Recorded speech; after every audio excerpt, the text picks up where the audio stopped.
Imagine a world untouched, stretching vast and silent under an endless sky. This was America in the early 18th century, not a land of bustling cities and paved highways, but a sprawling, untamed wilderness. A quiet frontier. Picture this.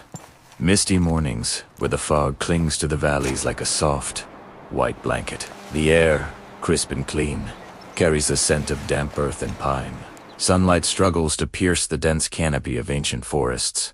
Trees so tall they seem to touch the heavens. Their branches, heavy with moss, have witnessed centuries pass in silence. The only sounds are the symphony of nature, the gentle rustle of leaves in the breeze, the distant call of a lone hawk circling high above, and the steady, rhythmic murmur of a river carving its path through the land.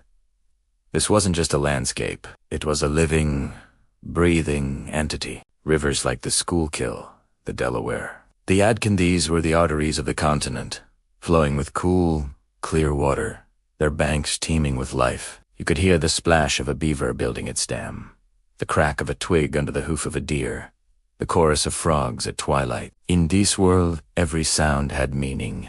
Every track in the mud told a story. This was a place of profound solitude, a silence so deep it felt sacred. For the few European settlers who dared to venture into its depths, it could be intimidating, even terrifying. The sheer scale of it, the feeling of being a tiny speck in an immense, primordial world, was enough to overwhelm the faint of heart. But for others, this quiet frontier was not a threat, but a promise of freedom, of self-reliance, of a life unbound by the old rules and crowded streets of Europe. And it was into this world that a boy named Daniel Boone was born. He didn't grow up surrounded by brick and mortar, but by towering oaks and sprawling meadows. His lullabies were the hoot of an owl and the whisper of the wind through the tall grass. The forest was his playground, his school, and his church. While other boys his age might have been learning a trade in a stuffy workshop, Daniel was learning the language of the wilderness. He learned to read the sky for signs of changing weather, to identify the calls of different birds,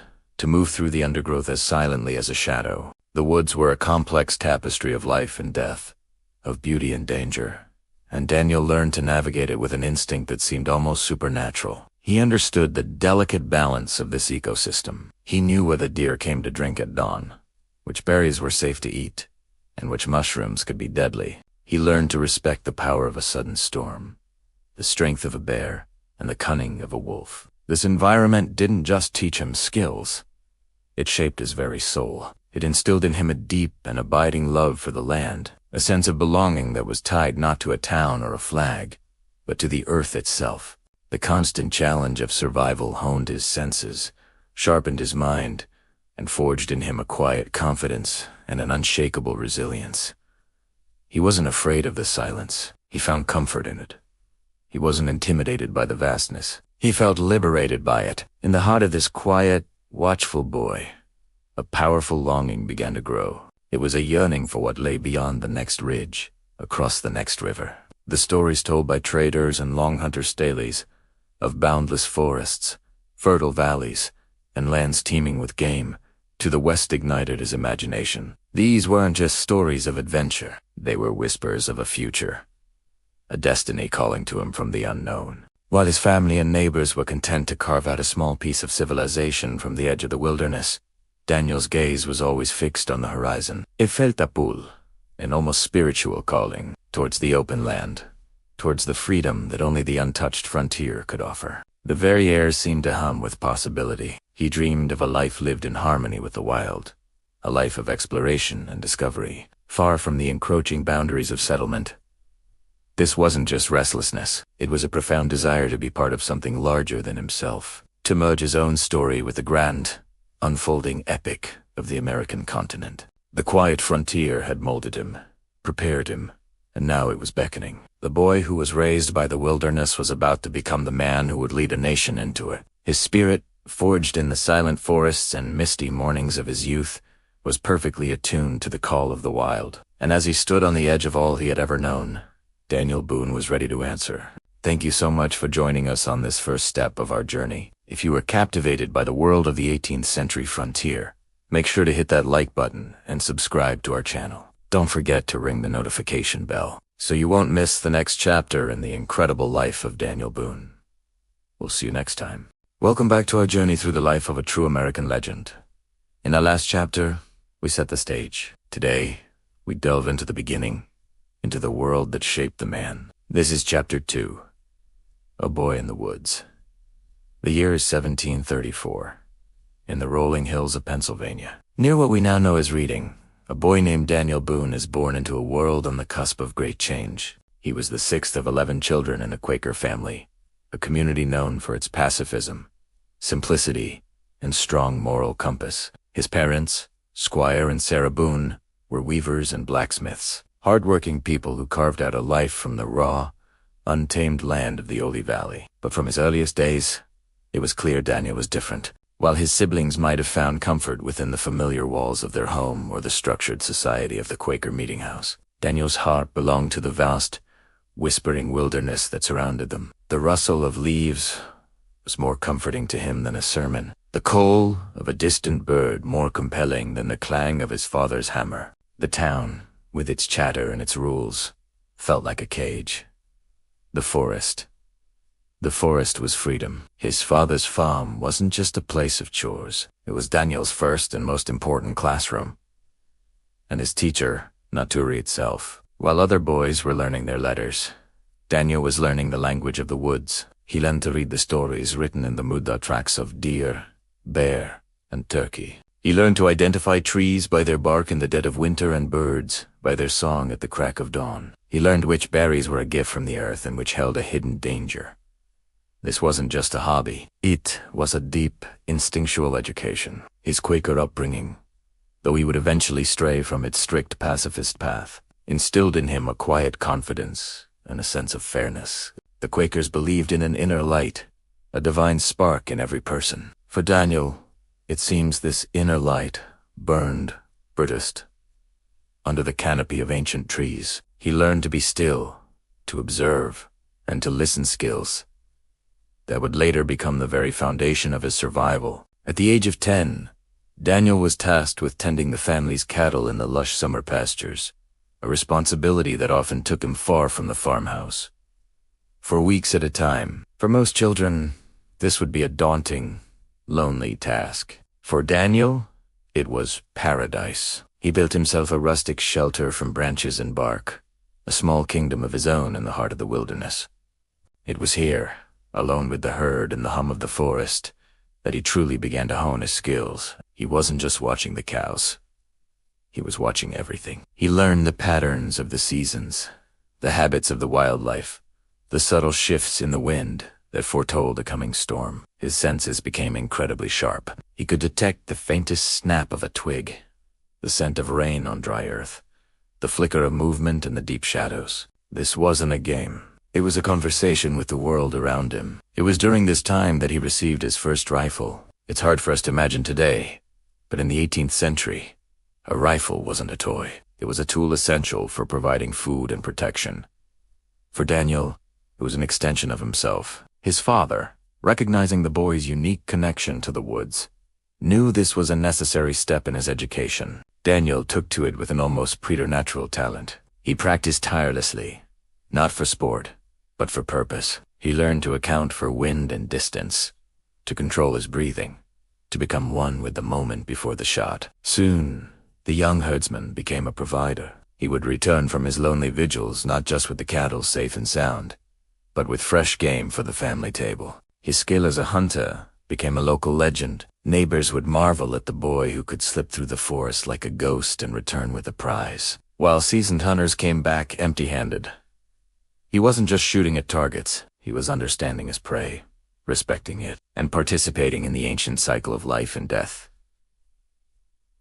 that governed the wilderness. He also had his first encounters with the original inhabitants of this land, the Native American tribes, like Valina. These were not the hostile clashes of later years, but were often interactions based on trade and mutual curiosity. From them, Daniel learned even more. He observed their methods of hunting, their unparalleled knowledge of the land, their ability to live in harmony with the nature that others sought to conquer. He saw in them a reflection of his own spirit, a deep reverence for the wilderness that he felt in his own bones. These early, peaceful encounters would shape his perspective for the rest of his life, giving him a capacity for understanding and respect that was rare among settlers of his time. Think of him now, a young boy, barely a teenager, standing at the edge of an immense, primeval forest. To his back is the world of farms, fences, and family. Before him, a world of mystery, danger, and boundless possibility. For most, the choice would be clear.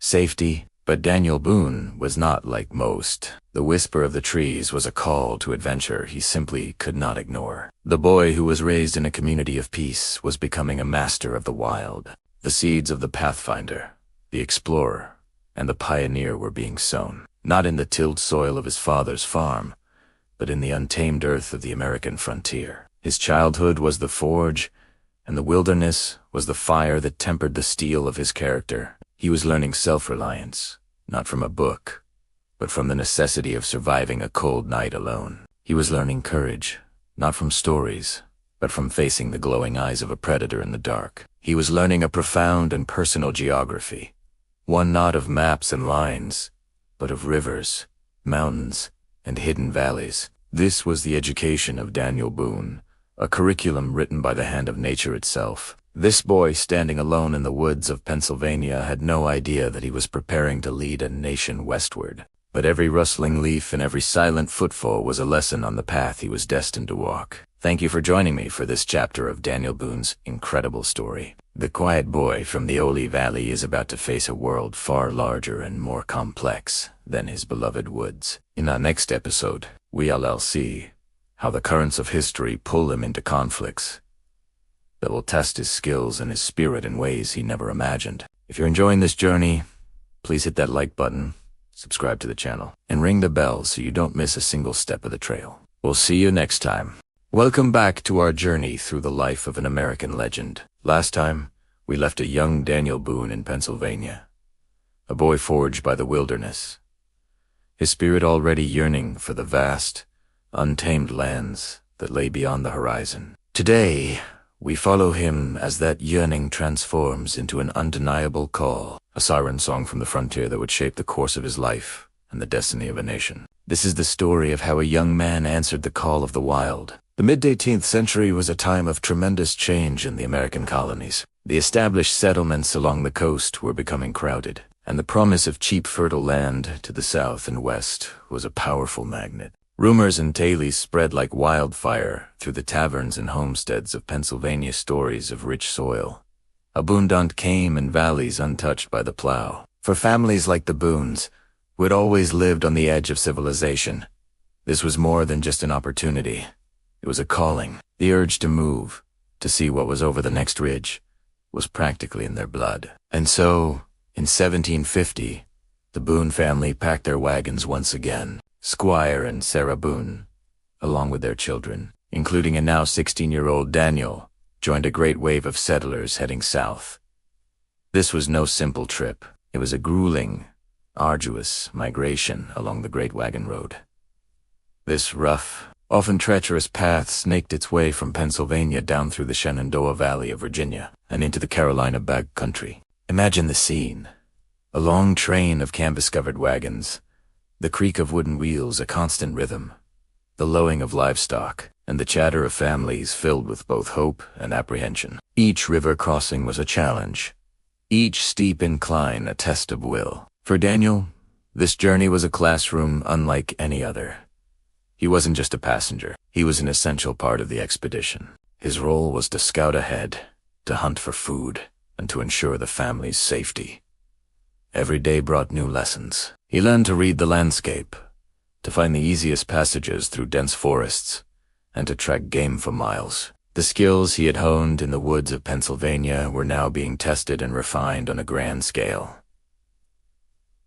This wasn't just a move. It was an education in survival, a masterclass in frontier living. He was becoming more than just a good hunter. He was becoming a woodsman, a true long hunter. After months of travel, they finally arrived at their destination, the Yadkin Valley in North Carolina. This was the frontier. It was a beautiful, wild place, a mosaic of rolling hills, lush river bottoms, and dense forests teeming with life. For Daniel, it must have felt like paradise. The Yadkin River and its tributaries provided clear, fresh water, and the woods were a hunter's dream, filled with deer, bear, and flocks of wild turkey. Here, the Boone family could finally put down new roots, clearing land and building a new home from the logs of the forest. In the Yadkin Valley, Daniel's education continued, but now he had new teachers. The area was a melting pot of cultures. He interacted with other hardy settlers, sharing knowledge and trading stories. But perhaps his most important teachers were the original inhabitants of the land, the Native American tribes like the Catawba and the Cherokee. Unlike many settlers who viewed the natives with suspicion and fear, Daniel approached them with curiosity and respect. He observed their methods, learning their secrets of hunting, trapping, and navigating the wilderness. He learned how to move silently through the forest, mimicking the soft tread of a deer. He learned which plants were edible and which were medicinal. He learned the art of camouflage, how to use the natural environment to become almost invisible. Most importantly, he learned their philosophy of the wilderness, a deep, spiritual connection to the land, and a respect for the balance of nature. This fusion of settler grit and Native American wisdom created a unique skill set that set Daniel Boone apart. He wasn't just living asterisk on asterisk the land.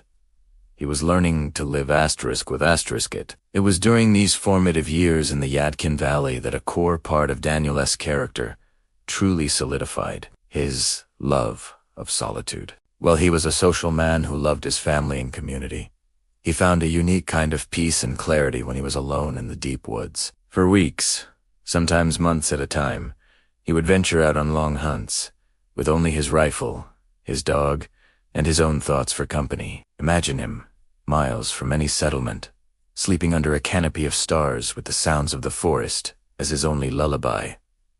In this solitude, he wasn't lonely. He was free. Free from the pressures of society, free from the noise and complications of settled life. The wilderness was his sanctuary, his church. It was where he felt most alive, most connected to the world, and most himself. This profound need for solitude, this comfort in the vast emptiness of the wild, would become the driving force behind his greatest explorations. It wasn't just about hunting or finding new land. It was about satisfying a deep, personal need to be where civilization was not. As Daniel grew into a young man, his reputation as a master hunter and woodsman spread throughout the region. When the community needed meat for the winter, they turned to Daniel Boone.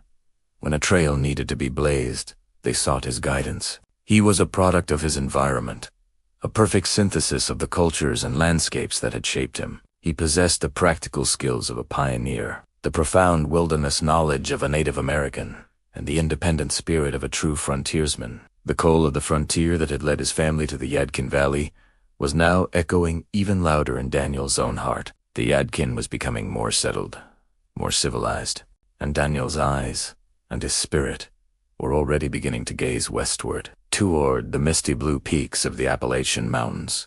Beyond those mountains lay a land that was only a whisper, a legend, a place the natives called Kentucky, the dark and bloody ground, a vast and mythical hunting paradise. The call was getting stronger, pulling him toward the unknown, toward the next chapter of his incredible life. Join us next time as we follow Daniel Boone into the heart of conflict during the French and Indian War, where his survival skills will be put to the ultimate test and where he first hears the tantalizing stories that will ignite his obsession with Kentucky.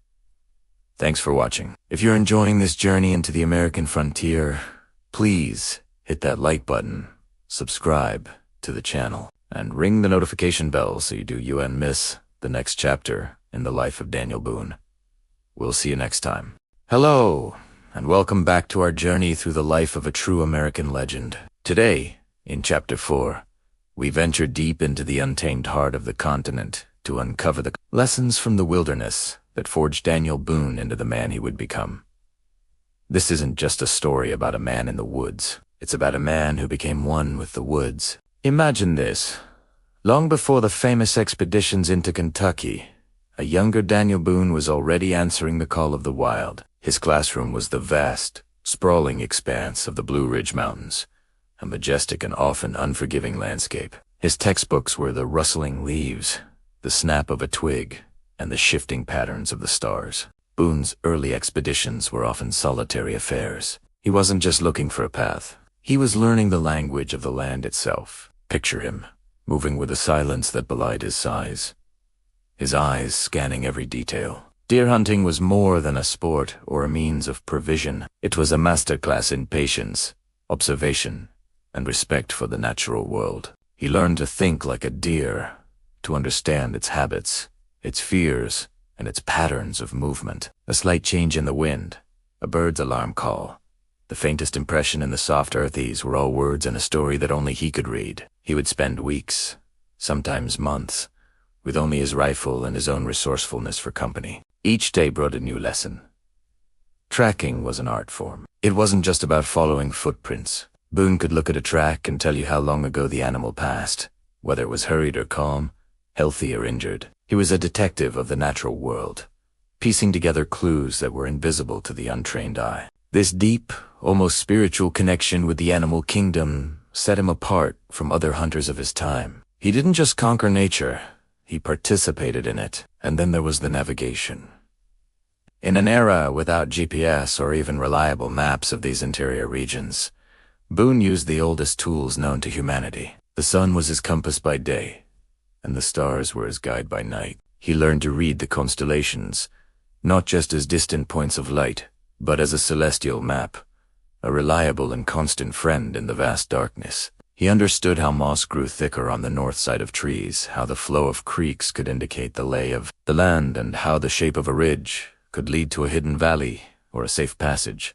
Finding a trail wasn't about luck. It was about seeing the landscape as a series of interconnected systems. The wilderness, for Boone, was a dual entity. It was a formidable challenge, a constant test of his physical and mental endurance. It could be brutal and unforgiving. A sudden storm, a wrong turn, an encounter with a predator danger was a constant companion. Every moment required vigilance. Every decision carried weight. He had to know which plants were edible and which were poison, how to build a shelter that could withstand a mountain squall, and how to stay warm on a freezing night with minimal resources. These were not abstract skills. They were the keys to survival. Each successful trip was a victory, a testament to his growing expertise. But beyond the challenge, the wilderness became something more. It became his companion. In the profound silence of the deep woods, surrounded by the towering ancient trees and the symphony of natural sounds, Boone found a sense of peace and belonging that the bustling, noisy settlements could never offer. The solitude wasn't loneliness. It was a chance for introspection, a space to connect with something larger than himself. He wasn't just observing the wilderness. He was in a constant dialogue with it. The rhythm of the seasons, the life cycles of the animals, the ancient and stoic presence of the mountains, all of this shaped his character, instilling in him a quiet confidence, a remarkable resilience, and a deep, abiding humility. These early forays into the Blue Ridge were the crucible in which the legendary frontiersman was formed. He wasn't just learning how to survive. He was learning how to live in harmony with the wild. The lessons he learned here, the patience of the hunter, the wisdom of the navigator, and the resilience of the survivor were the very foundation upon which all his future, more famous exploits would be built. The wilderness taught him that it was not a force to be conquered, but a world to be understood, respected, and joined. It was a relationship, a partnership. The wildlands tested him, shaped him, and ultimately defined him. It was here, in the heart of the mountains, that Daniel Boone truly found himself. Thank you so much for joining us on this exploration of Boone's early life. These formative years are so crucial to understanding the man he became. If you enjoyed this chapter, please give this video a thumbs up. And do UNT forget to subscribe and hit that notification bell so you do UNT miss the next part of our incredible journey. We love reading your comments, so please share your thoughts below. Until next time, stay curious. Intro music fades gently into the background. Hello, and welcome back to our journey through the life of a true American legend. In our last chapter, we saw a young Daniel Boone mastering the unforgiving wilderness, his skills honed by conflict and the raw beauty of the frontier. But the forest wasn't the only thing that captured his heart. Today, we step across the threshold of his cabin to explore a different side of this famed explorer. Daniel Boone, the husband and father. This is Chapter 5, Marriage and Family on the Edge of the Wild. The year is 1756. The Yadkin Valley in North Carolina is buzzing with life, a patchwork of settlements carved into the vast, untamed landscape. It's here, amidst the rhythms of frontier life, that Daniel Boone, now a seasoned woodsman of 21, meets Rebecca Bryan. Imagine her for a moment. Dark-haired, steady, and possessing a quiet strength that was essential for any woman on the frontier. She was the daughter of a neighboring family, and their courtship wasn't one of grand, elaborate histoires, but of shared glances across a field, quiet conversations by a fire, and a mutual understanding of the world they inhabited. In Rebecca, Daniel found not just a wife, but a partner who understood the call of the wild that echoed in his soul. On August 14, 1756, they were married. Their first home wasn't a grand estate. It was a simple log cabin, likely built with Daniel's own hands, nestled near the banks of the Yadkin River. Close your eyes and picture it. The sturdy logs, chinked with mud and moss to keep out the winter wind. The single, large room, dominated by a stone hearth. That was the heart of the home. The fire crackles, casting a warm, dancing glow on the walls. The air is thick with the scent of wood smoke, baking bread, and drying herbs. This cabin was more than just a shelter. It was a sanctuary, a small pocket of order and warmth carved out of the immense, unpredictable wilderness that pressed in on all sides. Soon, the cabin was filled with new sounds, the cries and then the laughter of children. Their first son, James, was born in 1757, followed by a growing brood that would eventually number 10 children. This is where we see the profound duality of Daniel Boone truly begin to take shape. One moment, he's the quintessential family man. We can imagine him dandling a baby on his knee, his large, calloused hands, so adept at handling a long rifle. Now surprisingly gentle, we can see him teaching his sons to read the signs of the forest, the bent twig, the faint track in the medand, showing his daughters how to tend the garden or prepare a hide. He was a father, a provider, the anchor of this small, bustling world. Rebecca was the unwavering center of this world. While Daniel's name would be etched into history, her role was just as vital, though far less celebrated. She managed the homestead for months, sometimes even years, on end while Daniel was away on his long hunts. She was the farmer, the doctor, the teacher, and the defender of their home. She faced the constant threats of the frontier illness, raids, the sheer, crushing loneliness with a resilience that was nothing short of heroic. Her strength was the foundation upon which Daniel's freedom to explore was built. Without Rebecca keeping the home fires burning, there would be no legendary Daniel Boone. Theirs was a partnership forged in the crucible of the frontier, a bond of deep affection and mutual reliance. But even in this idyllic domestic scene, there was a constant, underlying tension. The cold of the dark and bloody ground of Kentucky, the lure of uncharted territory, was a siren song that Daniel could never fully ignore. Imagine him standing at the edge of his cleared fields, looking west toward the hazy, blue-tinged mountains. His children are playing nearby, their laughter echoing through the valley. He feels the profound love for his family, the deep-rooted comfort of home. Yet, his gaze is distant. His heart is pulled in two directions. On one hand, the safety and warmth of the cabin, the love of Rebecca and his children. On the other, the irresistible pull of the unknown, the promise of new lands, new adventures, the very essence of the man he was. This wasn't a simple case of wanderlust. It was a core part of his being. The wilderness was not just a place he visited. It was a part of his identity. He was most himself when he was deep in the forest, relying on his wits and his skill, miles from any settlement. This created a paradox that would define his entire life. The man who craved the solitude of the wilderness was also the man who built a family and established communities. He was a pioneer in every sense of the word, leading people into the wild. Yet he was often most at peace when he was alone in it.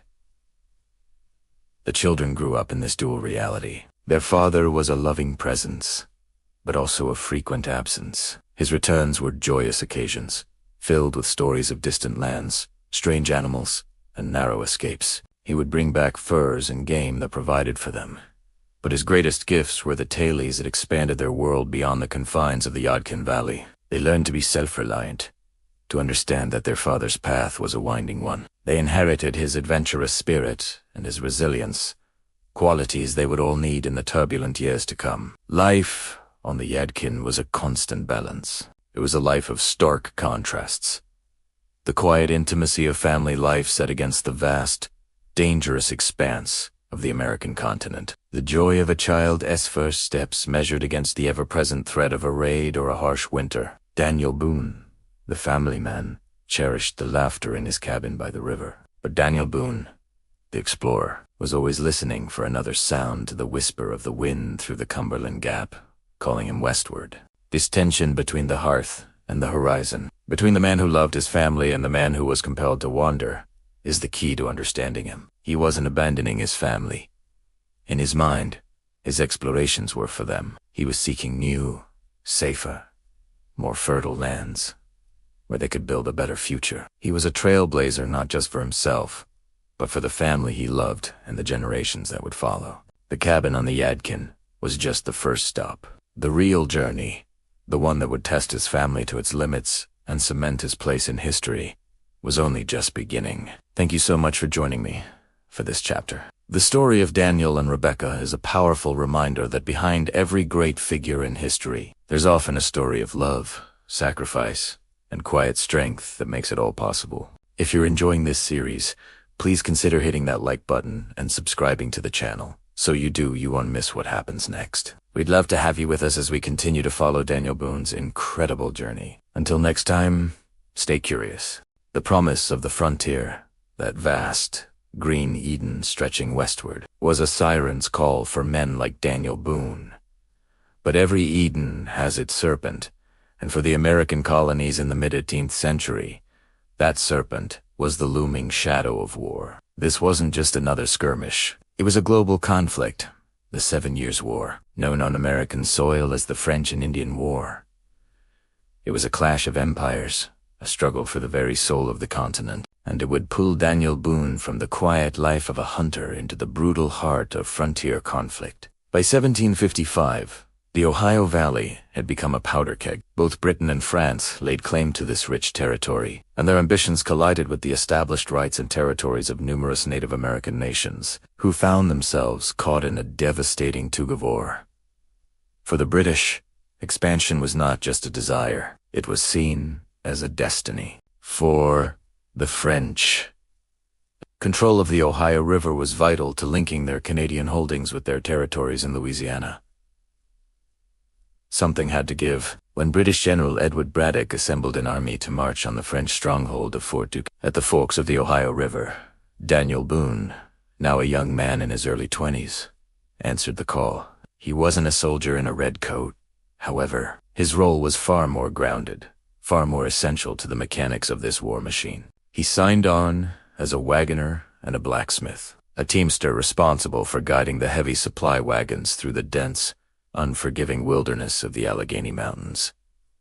This was a world away from solitary long hunts. The army was a slow-moving, lumbering beast, a line of red and steel, cutting a crude road through ancient forests. Boone, accustomed to the silence and subtlety of the woods, now found himself amidst the clamor of thousands of men. The creak of wagon wheels, the braying of mules, and the constant grumbling discipline of a European army utterly unprepared for the American frontier. He drove his team, tended to his horses, and observed. He watched the British officers, confident in their formations and their firepower, often dismissive of the advice from colonial scouts who understood this new kind of warfare. Among those colonials was a young Virginia officer named George Washington, who had already tasted the bitterness of defeat in this very valley. There was also John Findlay, another wagoner who had traded with native tribes in the fabled lands of Kentucky. During long nights by the campfire, as the army made its ponderous advance, Findlay would fill Boone's imagination with tales of a hunter's paradise beyond the mountains, a land teeming with buffalo and deer, a place he called These stories planted a seed in Boone's mind, a dream that would one day define his life. But dreams would have to wait. The reality of Braddock's expedition was a grim lesson in hubris. On July 9th, 1755, just miles from Fort Duquesne. The British column was ambushed by a much smaller force of French soldiers and their Native American allies. The Battle of the Monongahela was not a battle. It was a massacre. The British redcoats, trained for open-field warfare, were trapped on a narrow path, their rigid lines collapsing into chaos under a hail of fire from unseen enemies hidden in the trees. Boone was in the thick of it, his wagon train bogged down in the rear. The sounds of panic, the screams of the wounded, the terrifying war cries echoing through the forest. It was a symphony of slaughter. Officers on horseback tried in vain to rally their men, who were firing wildly, often hitting their own comrades. General Braddock himself was mortally wounded. In the ensuing rout, survival became the only objective. With the battle lost and the army disintegrating, Boone knew the supply wagons were a lost cause. He cut his horses free from their harnesses, leapt onto the back of one, and fled for his life, escaping the carnage that claimed over half of Braddock's force. The experience was a brutal baptism by fire. Boone witnessed firsthand the devastating effectiveness of guerrilla tactics, the fighting style of the native warriors who moved like phantoms through the woods they knew so well. He saw the arrogance of a conventional army come crashing down against the unforgiving logic of the frontier. He survived, but the memory of the chaos, the fear, and the sheer waste of life was seared into his mind. It taught him a lesson he would never forget. In this wilderness, survival depended not on numbers or bright uniforms, but on adaptability, silence, and a deep understanding of the land itself. The war raged on for years, a series of brutal raids and counter-raids that set the entire frontier ablaze. Boone continued to serve intermittently, not as a wagoner anymore, but as a scout and military, roles that better suited his unique skills. He learned to read the forest not just for animal sign, but for a human sign. A broken twig, a disturbed leaf, the faint scent of a distant fire. He learned the art of moving unseen, of fighting on the enemy's terms. These weren't grand battles, but desperate, close-quarters struggles for survival, where a single mistake could be your last. It was during these years of conflict that Boone's reputation as a peerless frontiersman began to grow. He was calm under pressure, resourceful, and possessed an almost supernatural sense of direction. He was a man who seemed more at home in the deep woods than in a settlement, but the war also brought immense personal danger. In 1760, while on a hunt far from home, his own father, Squire Boone, passed away. The news reached him late, a stark reminder of the distances and dangers that now defined his life. The war also reshaped his understanding of the world. He saw the complex web of alliances and animosities between different Native American nations and the European powers. He understood that this wasn't a simple conflict of settler versus native, but a multi-sided struggle where loyalties could shift like the wind. He fought against some native warriors, but he also learned from them, respecting their skills and their deep connection to the land he, too, was coming to love. As the fires of war burned low and the Treaty of Paris in 1763 officially ended the conflict, the map of North America was redrawn. France was gone, its colonial ambitions shattered. Britain now claimed a vast territory stretching to the Mississippi River. Two men like Boone, it seemed as though the path west was finally clear.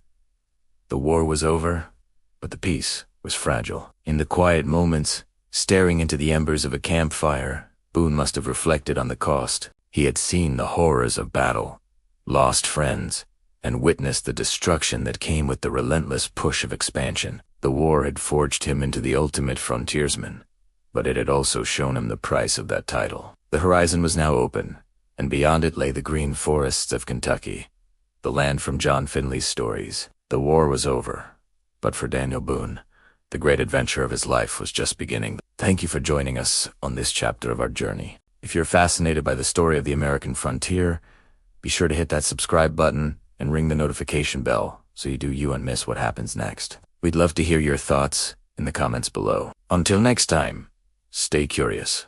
Have you ever felt a pull towards something just over the horizon? An unshakable belief that a better life, a truer version of yourself, is waiting just beyond what you can see. For a young man named Daniel Boone, that pull wasn't just a feeling, it was a destiny calling from beyond the formidable Appalachian Mountains. Welcome back to our journey through the life of an American legend. Today, in Chapter 7, we explore the dream that would define Boone's entire existence. The dream of Kentucky. In the mid-18th century, the known world for most colonists ended abruptly at a massive, seemingly impenetrable wall of green and rock. The Appalachians weren't just mountains. They were a psychological barrier, a line drawn by nature and by treaty, separating the familiar from the unknown. Life in the Yadkin Valley of North Carolina was hardscrabble. The soil was becoming depleted, game was growing scarcer, and the pressures of colonial society were closing in. For a man like Boone, who thrived in the wild, who felt more at home in the deep woods than in a crowded settlement, the world was starting to feel small. It was in this environment that whispers began to circulate. They were carried on the wind by long hunters returning from their arduous treks, by traders bartering with native tribes, and by the occasional, daring explorer. These were tales of a land on the other side of the mountains, a land unlike any other. Teika, it Kentucky, a name whose origins are debated but whose meaning was clear to all who heard it. A paradise. The stories painted a picture of an Eden on earth. They spoke of vast, ancient forests where the trees were so tall they blotted out the sun, their trunks wider than 3 men could encircle. They described immense, open meadows, natural clearings, that the natives called barrens, not because they were but because they were free of trees, covered instead in a sea of waist-high grass and wildflowers. This was a land teeming with life. Imagine hearing these accounts for the first time. Rumors of bison herds so enormous they made the ground tremble as they moved, their numbers stretching to the horizon like a living, breathing ocean. Elk with magnificent racks of antlers, grazing peacefully in the meadows, and deer, so plentiful and so unafraid of man that you could practically walk right up to them. The rivers, they said, were crystal clear and choked with fish. The ground was so fertile, you could almost watch the corn grow. For the settlers struggling with rocky soil and dwindling resources, this sounded like a fable. But for Daniel Boone, it was a call to action. These weren't just hunters' tall tales, they were a siren song for his very soul. Boone was a man who understood the language of the wilderness. He could read the signs left by animals, navigate by the stars, and feel the change of seasons in the air. The idea of such a pristine, untouched wilderness wasn't just appealing, it was an obsession. Kentucky became his personal El Dorado, his Shangri-La. He would sit for hours, listening intently to anyone who had been near it, absorbing every detail, every landmark, every warning. He talked about it with his family, with his neighbors, with his fellow hunters. The word Kentucky was constantly on his lips. It was more than just a place. It was a concept. It represented freedom, self-sufficiency, and a chance to live in harmony with nature, far from the reach of tax collectors and land speculators. This obsession wasn't born of simple greed. While the abundance of game and fertile land promised prosperity, for Boone, it was about the pursuit itself. He was driven by an insatiable curiosity, a need to see what was over the next ridge, to chart the uncharted. The mountains that deterred others were, to him, a personal challenge. They were a locked door, and he was determined to find the key. His wife, Rebecca, a strong and pragmatic woman, likely watched this growing fixation with a mix of admiration and concern. She knew the dangers. The mountains were treacherous, home to predators and unpredictable weather. More importantly, this land was not empty. It was the ancestral hunting ground of powerful Native American tribes like the Shawnee and the Cherokee, who would not take kindly to intruders. To attempt a crossing was to risk everything, but Boone's dream was too powerful to be contained. It was a fire in his heart that the routine of farming and settlement life could not extinguish. He began making preparations, not for a simple hunting trip, but for an expedition into the unknown. He gathered information on the few known paths, like the warrior's path, a narrow, ancient trail used by native tribes for centuries to travel between the north and south. He knew that this path, as perilous as it was, could be his gateway. This chapter in Boone's life is crucial because it marks a turning point. He is no longer just a skilled hunter and frontiersman. He is becoming a visionary, a man with a singular purpose. His gaze is now fixed westward, beyond the blue haze of the Appalachian peaks. The rumors of Kentucky have planted a seed in his mind, and it is beginning to grow into a lifelong quest. The dream of Kentucky would lead Boone into incredible adventures, profound hardships, and heartbreaking losses. It would test his skills,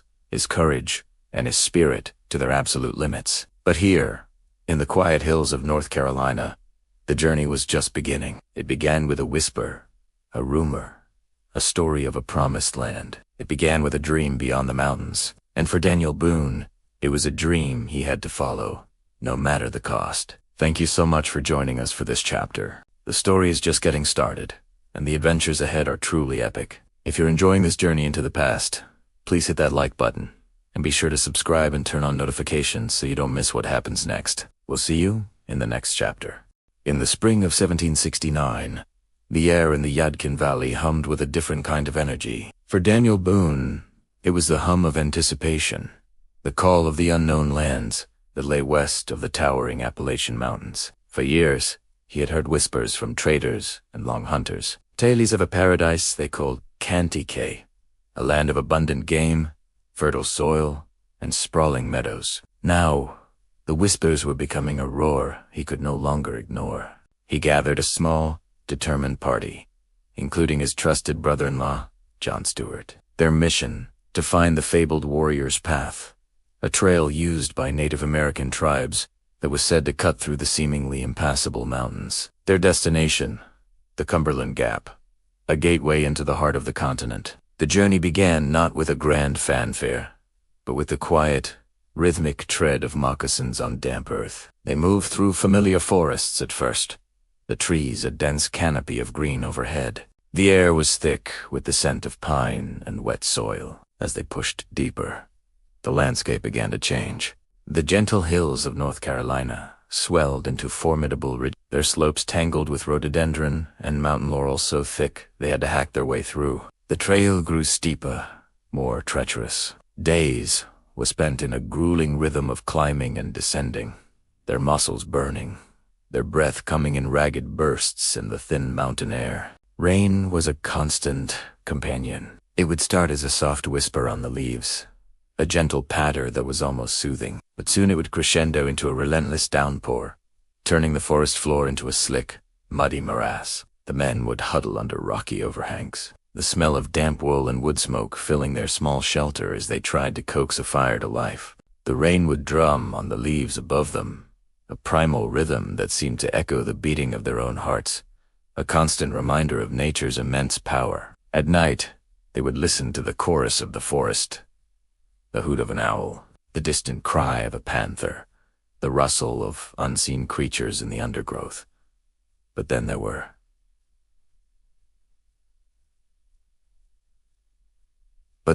the clear nights when the rain would cease and the sky would open up into a breathtaking canvas of infinite, shimmering stars. Lying on his back, wrapped in a simple blanket, Boone would gaze up at the Milky Way, a river of light flowing across the velvet blackness. There were no city lights, no haze, just the pure, unadulterated brilliance of the cosmos. In these moments of profound quiet, a sense of deep peace would settle over him. He felt a connection not just to the land beneath him, but to the universe above. This was his church, his sanctuary. The stars were his map, his guides, silent witnesses to his audacious journey into the heart of a continent. After weeks of relentless travel, they finally found it, the Cumberland Gap.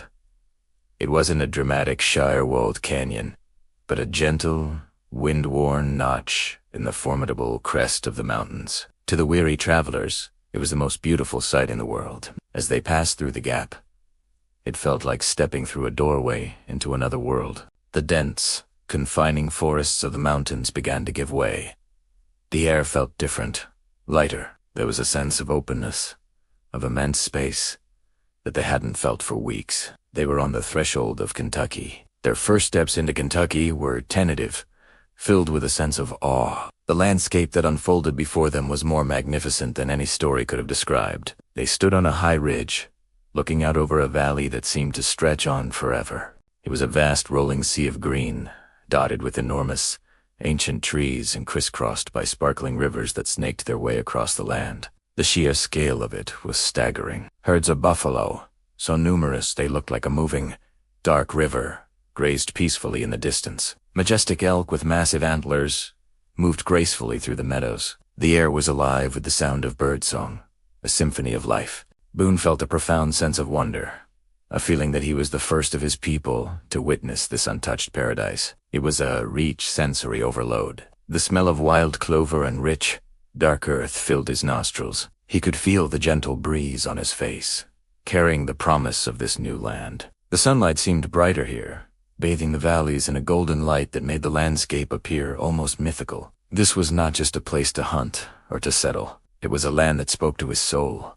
It was a place of freedom, of possibility, a world away from the increasingly crowded and controlled colonies to the east. They established a base camp, a simply lean-to that would serve as their home for the next 2 years. From here, they would explore this vast wilderness, mapping its rivers, tracing its game trails, and learning its secrets. The days fell into a hunter's rhythm. They would rise before the sun, the morning mist still clinging to the valleys, and move silently through the woods. Boone was in his element.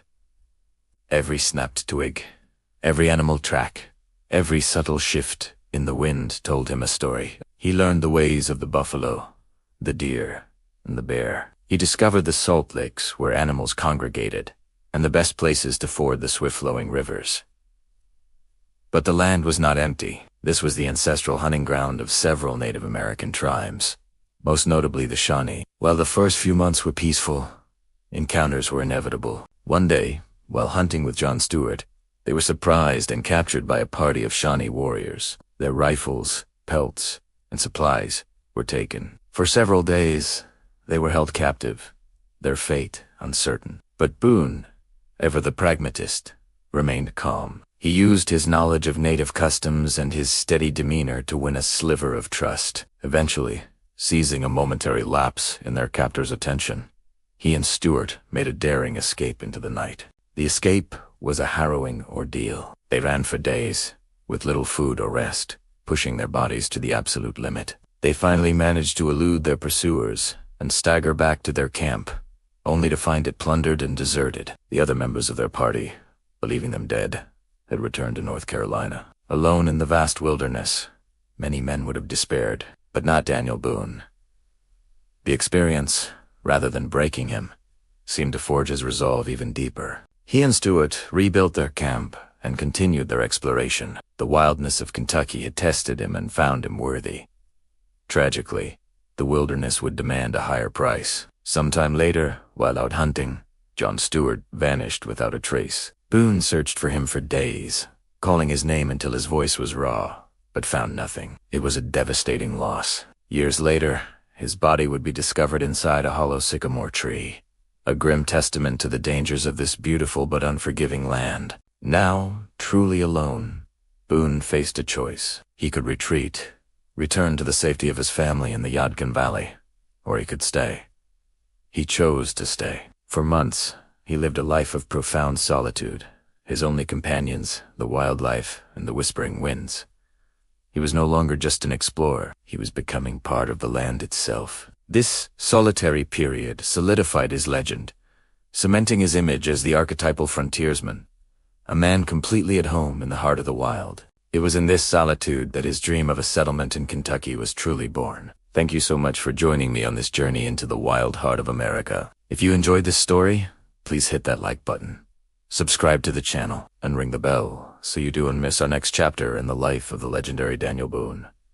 We'll see you next time. Hey everyone, and welcome back to our journey through the life of Daniel Boone.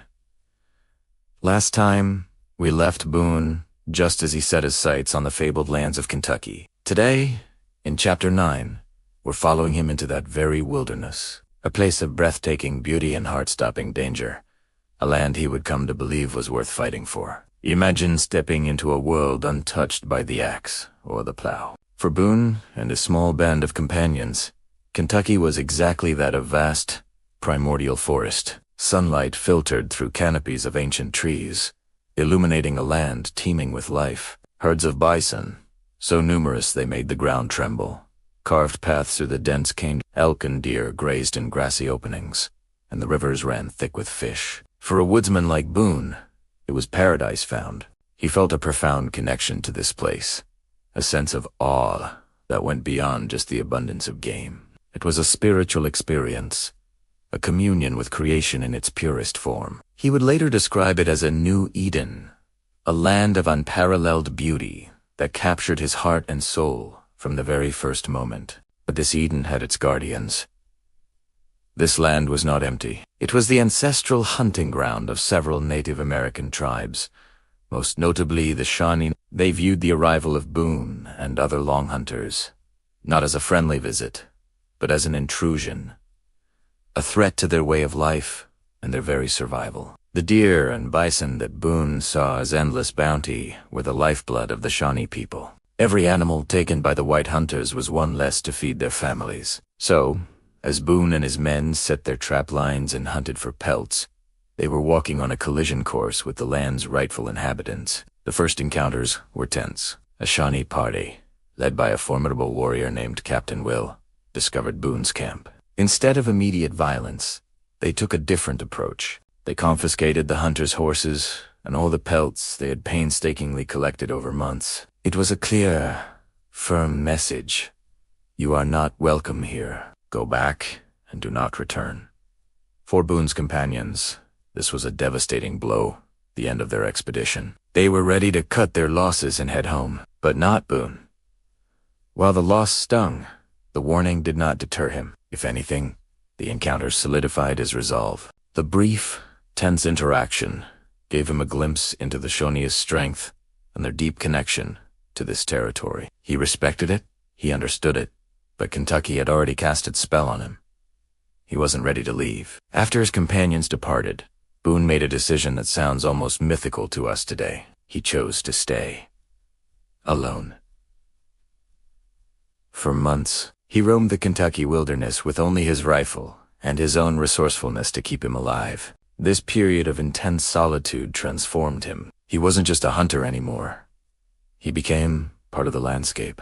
He learned to think like the wolf, to move as silently as the deer. He memorized the rhythm of the seasons, the flow of the rivers, and the secrets of the ancient forests. He survived on nuts, berries, and the game he could hunt. He found shelter in hollow logs and caves, his senses honed to a razor's edge. Every rustle of leaves, every snapped twig could mean the difference between life and death. It was a time of immense hardship and isolation, but also one of profound self-discovery. He was no longer just visiting Kentucky. He was learning its very essence.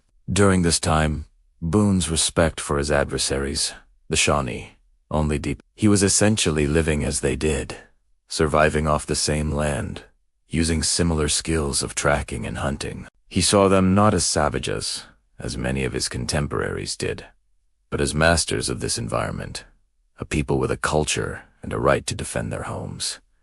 He understood their anger. Yet, the conflict was unavoidable. The tide of westward expansion was a force that Boone himself was part of, whether he intended to be or not. He was the tip of the spear, the first wave of a flood that was coming. This internal conflict, his admiration for the native way of life, and his own role in its inevitable disruption would define much of his story. He was a man caught between two worlds, respecting the old one while paving the way for the new. Just as Boone was becoming one with the wilderness, his world was interrupted. His brother, Squire, had arrived, trekking all the way from North Carolina with fresh supplies and horses.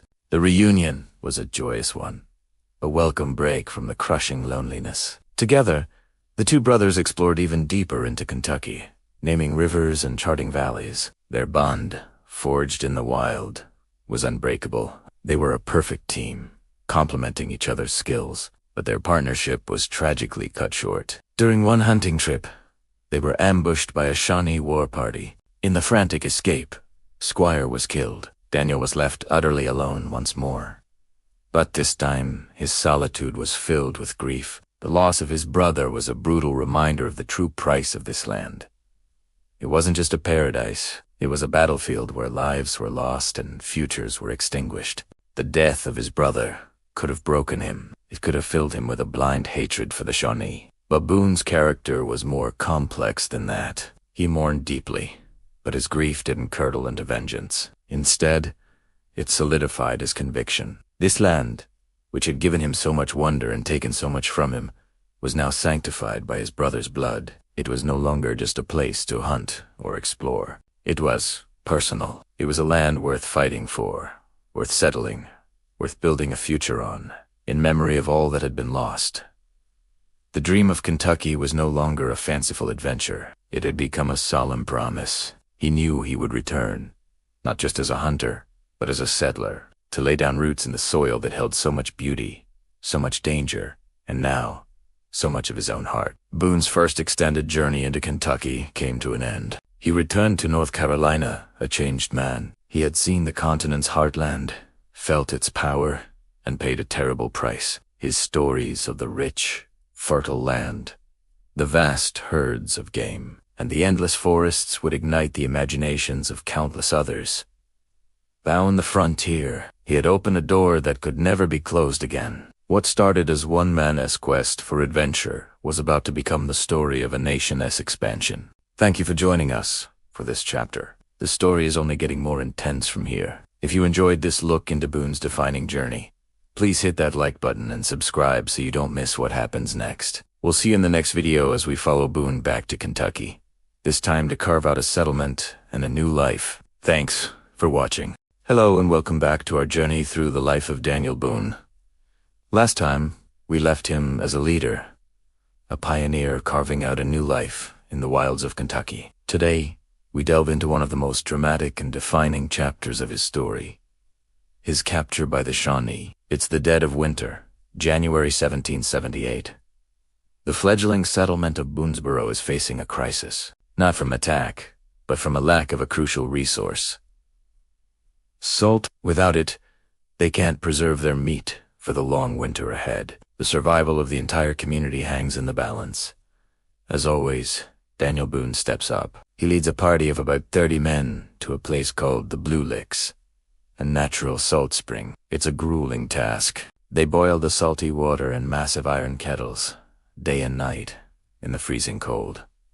4 weeks, the work continues. Boone, ever the hunter, frequently leaves the main camp to provide fresh meat for his men. It is during one of these solo hunts that his world is about to be turned upside down. On a cold February morning, Boone is tracking game through the snowy woods. Suddenly, he finds himself surrounded, not by 1 or 2 warriors, but by a massive Shawnee war party, over 100 strong, led by the formidable Chief Blackfish. Boone knows resistance is futile. He is outnumbered, outmaneuvered, and completely alone.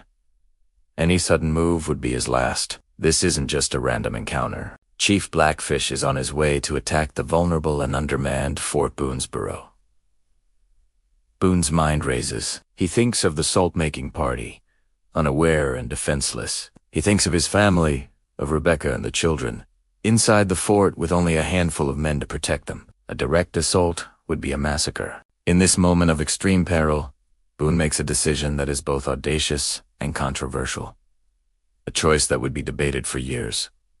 He decides to negotiate. Using his calm demeanor and a mix of sign language and the few Shawnee words he knows, he communicates with Chief Blackfish. He promises that if Blackfish spares the fort for now, he will lead them to the salt makers and arrange their peaceful surrender. He convinces Blackfish that trying to take the well-defended fort in the dead of winter would be costly. He suggests they all return to the Shawnee town of Chillicothe for the winter. Then, in the spring, Boone promises he will negotiate the surrender of Boonesborough itself. It's a monumental gamble, a play for time, designed to save the lives of his men and the families back at the fort. True to his word, Boone leads the warriors back to the Blue Licks. Imagine the shock of his men, seeing their leader a prisoner, surrounded by a war party. Boone calmly explains the situation. He tells them resistance would mean certain death for all of them. He urges them to surrender peacefully, trusting his judgment. After some debate, they agree. The lives of 27 salt makers are spared, thanks to Boone's quick thinking. And so begins Daniel Boone's captivity. He and his men are marched north, across the frozen Ohio River, to the main Shawnee town of Chillicothe. For his men, it is a period of fear and uncertainty. But for Boone, something different begins to unfold. He doesn't behave like a typical prisoner. He isn't defiant, sullen, or constantly looking for escape. Instead, he is patient, observant, and surprisingly adaptable. He participates in their daily life. He helps with chores, joins them shooting contest where he is careful never to outshoot his captors too, obviously, and engages in their games and athletic challenges. His stoicism, his woodcraft skills, and his quiet dignity begin to earn the respect of the Shawnee. They see in him not just an enemy, but a man of the wilderness, much like themselves. Chief Blackfish, in particular, develops a deep and complex relationship with Boone. He sees a kindred spirit. He is so impressed by Boone's character and abilities that he decides to formally adopt him into his own family, to replace a son he had lost in battle. This was no small gesture. The adoption ceremony was a deeply spiritual and physically demanding ritual. Boone's hair was plucked out, leaving only a scalp lock, which was then decorated with feathers and ribbons in the Shawnee style. He was scrubbed clean in the river, a symbolic washing away of his white blood. Finally, he was given a new name, Sheltowee, which means Big Turtle Ass. Big Turtle Boone lived as a Shawnee. He hunted with them, shared their food, and sat in on their councils. He learned their language, their customs, and their way of thinking. This period wasn't just a confrontation. It was a profound cultural meeting. Boone gained an intimate understanding of the people who were, by all accounts, his enemies. He saw their humanity, their family structures, and their deep connection to the land he also loved.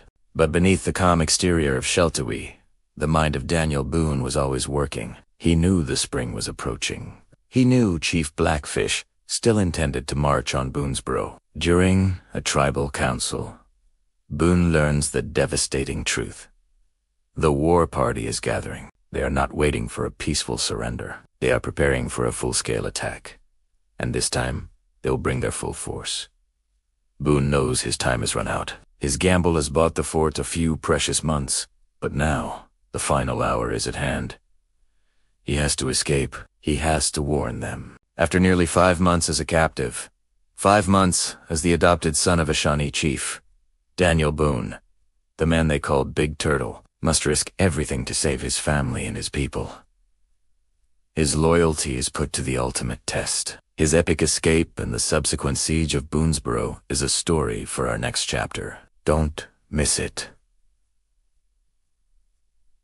I thank you so much for watching. If you enjoyed this piece of history, please hit that like button, subscribe to the channel, and ring the bell so you won't miss what happens next. See you next time.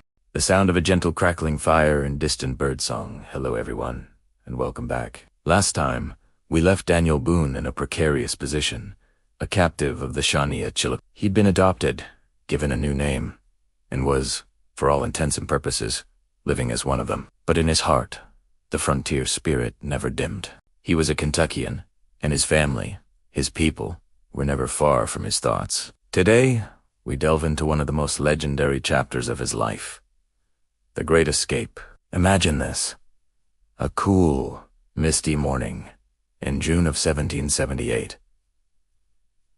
The village of Chillicothe is just beginning to stir. Boone had been a captive for months, carefully playing his part, biding his time. He'd won the trust of Chief Blackfish, joining their hunts, participating in their games, all the while gathering intelligence. He learned something that sent a chill down his spine. The Shawnee, bolstered by British allies from Detroit, were planning a massive expedition. Their target, the small, vulnerable settlement of Boonesborough, the very fort he had built, where his wife and children might still be. He knew he couldn't wait any longer. The warning had to be delivered. The opportunity came subtly, as they often do. On the morning of June 16th, Boone was granted permission to go on a short hunt in the surrounding woods. He was given his rifle, a small amount of powder, and a few lead balls. It was a test of trust he had carefully cultivated. He walked out of the village, not looking back, his pace steady, betraying none of the frantic urgency that was thrumming in his veins. Once he was out of sight, concealed by the dense forest and the morning mist, he broke into a run. Not a sprint, but a steady, ground-eating trot that he could maintain for hours. This wasn't a reckless dash for freedom. It was a calculated race against time. He had over 160 miles of raw, untamed wilderness between him and Boone. Swamps, rivers, mountains, and forests teeming with predators both animal and human, and he knew, with chilling certainty, that the moment his absence was discovered, the swiftest warriors of the Shawnee would be on his trail. His journey was a masterclass in survival, a silent, desperate prayer set to the rhythm of his own footsteps. He traveled light, carrying only his rifle, tick liquor, and the scant ammunition he was given. Food was a luxury he couldn't afford to stop for. He knew the woods intimately. He ate what he could find on the move: sassafras leaves, sour grapes, a stray handful of berries. He couldn't risk firing his rifle, for the sound would be a dinner bell for his pursuers. The silence of the forest was his shield. The snap of a twig could mean life or death. Every shadow seemed to hold a threat. Every rustle in the underbrush made his heart pound. He moved like a ghost, a whisper in the woods. His senses, already honed by a lifetime on the frontier, were stretched to their absolute limit. He listened for the call of a bird that wasn't quite right, smelled the air for the faintest scent of a cook fire, watched the ground for any sign of a moccasin print that wasn't his own. This was a battle of wits and endurance, fought in the deep, quiet cathedral of the ancient woods. Night offered little rest. He couldn't risk a fire, which would be a beacon in the darkness. He would find a hollow log or a thicket of cane, curl up for a few precious hours of fitful sleep, his rifle clutched to his chest, one ear always open to the sounds of the night. The hoot of an owl, the howl of a distant wolf were they just the natural sounds of the wilderness? Or were they signals from his pursuers, closing in? He was utterly alone, relying solely on his strength, his knowledge, and his sheer, unyielding determination. One of the greatest obstacles was the Ohio River. The beautiful river was a wide, powerful current. He couldn't risk searching for a canoe, so he found an old, abandoned dugout, half submerged in the mud. He plugged its leaks as best he could with scraps of bark and his own linen shirt, and using a piece of driftwood as a paddle, he pushed off into the swirling water. Every second he was exposed on that river, he was a perfect target. He paddled with a desperate, silent strength, his eyes scanning the opposite bank, praying he would reach it unseen. He did. Dripping and exhausted, he scrambled ashore into the relative safety of the Kentucky canyon. He was on home soil. The journey had taken its toll. He was gaunt, his buckskins torn to shreds, his feet raw and bleeding. Yet, he pushed on. The thought of Rebecca, his children, and the families in Boonesborough fueled his every step. He had been on the move for 4 days, covering an astonishing 160 miles. With only one real Mila single turkey he managed to shoot once he was deep in Kentucky and felt safe enough to risk the shot. He cooked it hastily and devoured it, the first substantial food he'd had in days, replenishing a sliver of his spent energy. Finally, through the trees, he saw it, the familiar sight of the palisade walls of Boonesborough. He stumbled out of the forest, a wild, haggard figure. The settlers were shocked to see him. Many had presumed him dead or, worse, a traitor who had turned his back on them. But his condition and the urgent news he brought silenced all doubt. Had made Italiano. The great escape was complete, but his ordeal was far from over. He arrived to find the fort in a poor state of repair, the defenders unprepared. He had run 160 miles, not just to safety, but to the foot of another mountain he had to climb. He had to convince the settlers of the imminent danger, rally their spirits, and prepare the fort for a siege against a vastly superior force. Daniel Boone, the lone woodsman, had become the reluctant commander. His incredible journey was just the prelude to one of the most famous sieges in frontier history, and that is a story for our next chapter. Thank you so much for joining me on this incredible journey through history. Boone's escape is a powerful testament to human endurance and the will to protect what we love. If you enjoyed this story, please consider liking the video and subscribing to the channel for more tales from the American frontier. We'll see you next time. Welcome back to our journey through the life of an American legend. Today, we arrive at a moment that tested the very spirit of the frontier. The Great Siege of Boone. Imagine this: a small, fledgling settlement, a mere speck of civilization carved out of the vast, untamed wilderness, and surrounding it, a force determined to see it fall. This is the story of Chapter 12. After Boone's capture and eventual escape from the Shawnee, he knew time was not on his side. He had lived among them, learned their ways, and he had heard the whispers of war. He raced back to Boonesborough, a journey of 160 miles in just 4 days. A feat of endurance that speaks volumes about the man. He arrived, weary but resolute, with a single, urgent message: prepare. The fort itself was a symbol of hope, but it was far from invincible. The stockade walls had gaps, the gates were weak, and the number of defenders was perilously small, only about 30 men fit to bear arms, protecting the women and children within. Panic could have easily taken root. Doubt could have fractured their community. But this is where leadership, true leadership, shines brightest. Daniel Boone wasn't a man of fiery speeches or grand pronouncements. His leadership was quieter, forged in the crucible of the wilderness. It was in his steady gaze, the calm in his voice, the way he moved with purpose, inspecting the defenses, assigning tasks, and reassuring the anxious families.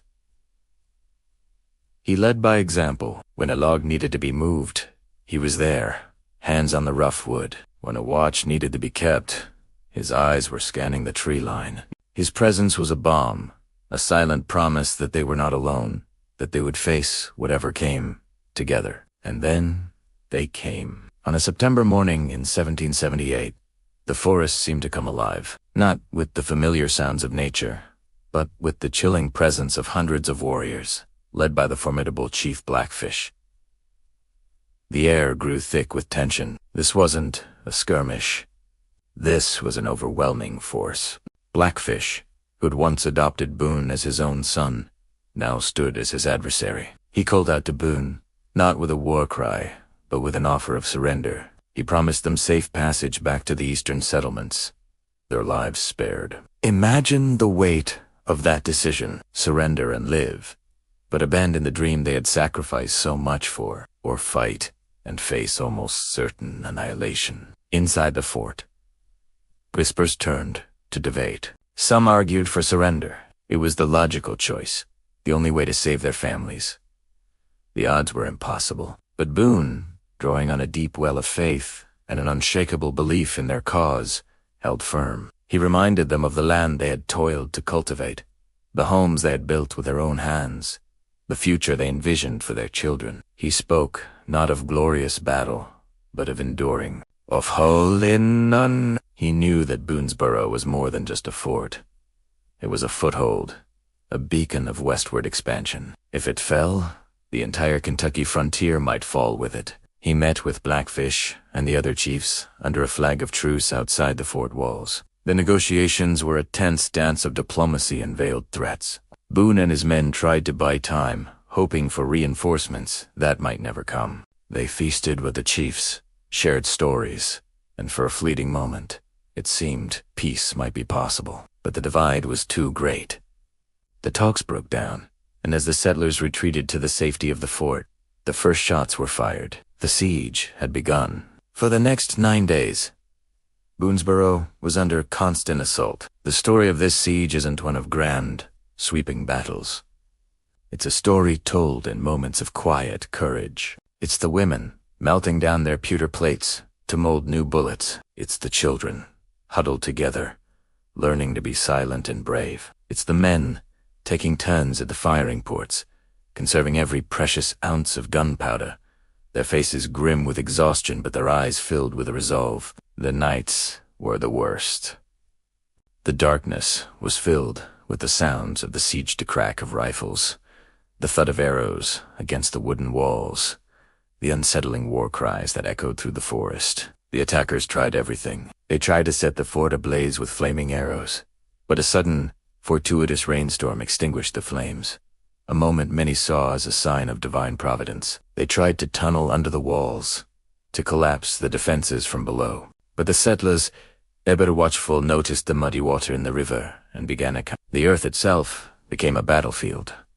Through it all, Boone was the anchor. He moved from post to post, offering a word of encouragement here, a tactical suggestion there. He never showed fear, never betrayed the immense pressure he was under. When a defender fell, he was there to comfort the grieving and rally the others. When supplies ran low, he orchestrated the rationing with a steady hand. He was the heart of the defense, his unwavering spirit pumping life and hope into the besieged community. This wasn't about violence for its own sake. For Boone and the settlers, it was about endurance. It was a test of their will to survive, to protect their families, and to hold on to their small piece of the world. Every sunrise was a small victory. Every day they held out was a testament to their collective strength.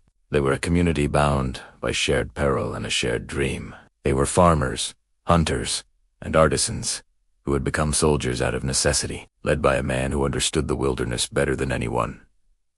Finally, after 9 long days and nights, something shifted. The relentless attacks lessened. The war cries faded. And then, one morning, the forest was silent once more. The massive force had gone. They had grown weary of the siege, frustrated by the settlers' stubborn refusal to break. Boonesborough had held. The defenders emerged from the fort, not with triumphant cheers, but with a quiet, profound sense of relief. They were exhausted, bruised, and mourning their losses, but they were not broken. They had faced an impossible challenge and had, through sheer grit, faith, and the steady leadership of Daniel Boone, endured. The great siege of Boonesborough became a legend, a story told and retold, a powerful symbol of the resilience of the human spirit in the face of overwhelming odds. It was a victory not of aggression, but of fortitude. It proved that this small settlement, and the dream it represented, was here to stay. Thank you so much for joining me for this chapter of our story. The courage shown at Boonesborough is a powerful reminder of what people can achieve when they stand together. If you found this story as inspiring as I do, please give this video a like and subscribe to the channel for more incredible tales from the frontier. We'll see you next time. Welcome back to our journey through the life of a true American legend, Daniel Boone. In our last chapter, we witnessed the harrowing defense of Boonesborough, a testament to the resilience and courage of the pioneers. Now, with the smoke of conflict clearing, a new chapter begins. Not just for Boone, but for a land on the cusp of transformation. This is the story of how a fledgling fort became a cornerstone, and how a man became a myth. The victory at the siege of Boonesborough wasn't just a military success. It was a profound psychological turning point. It sent a clear message across the frontier. The settlers were here to stay. The threat of attack still lingered, a constant shadow on the edge of the wilderness, but the spirit of the people had been forged in fire. They had faced the worst and endured.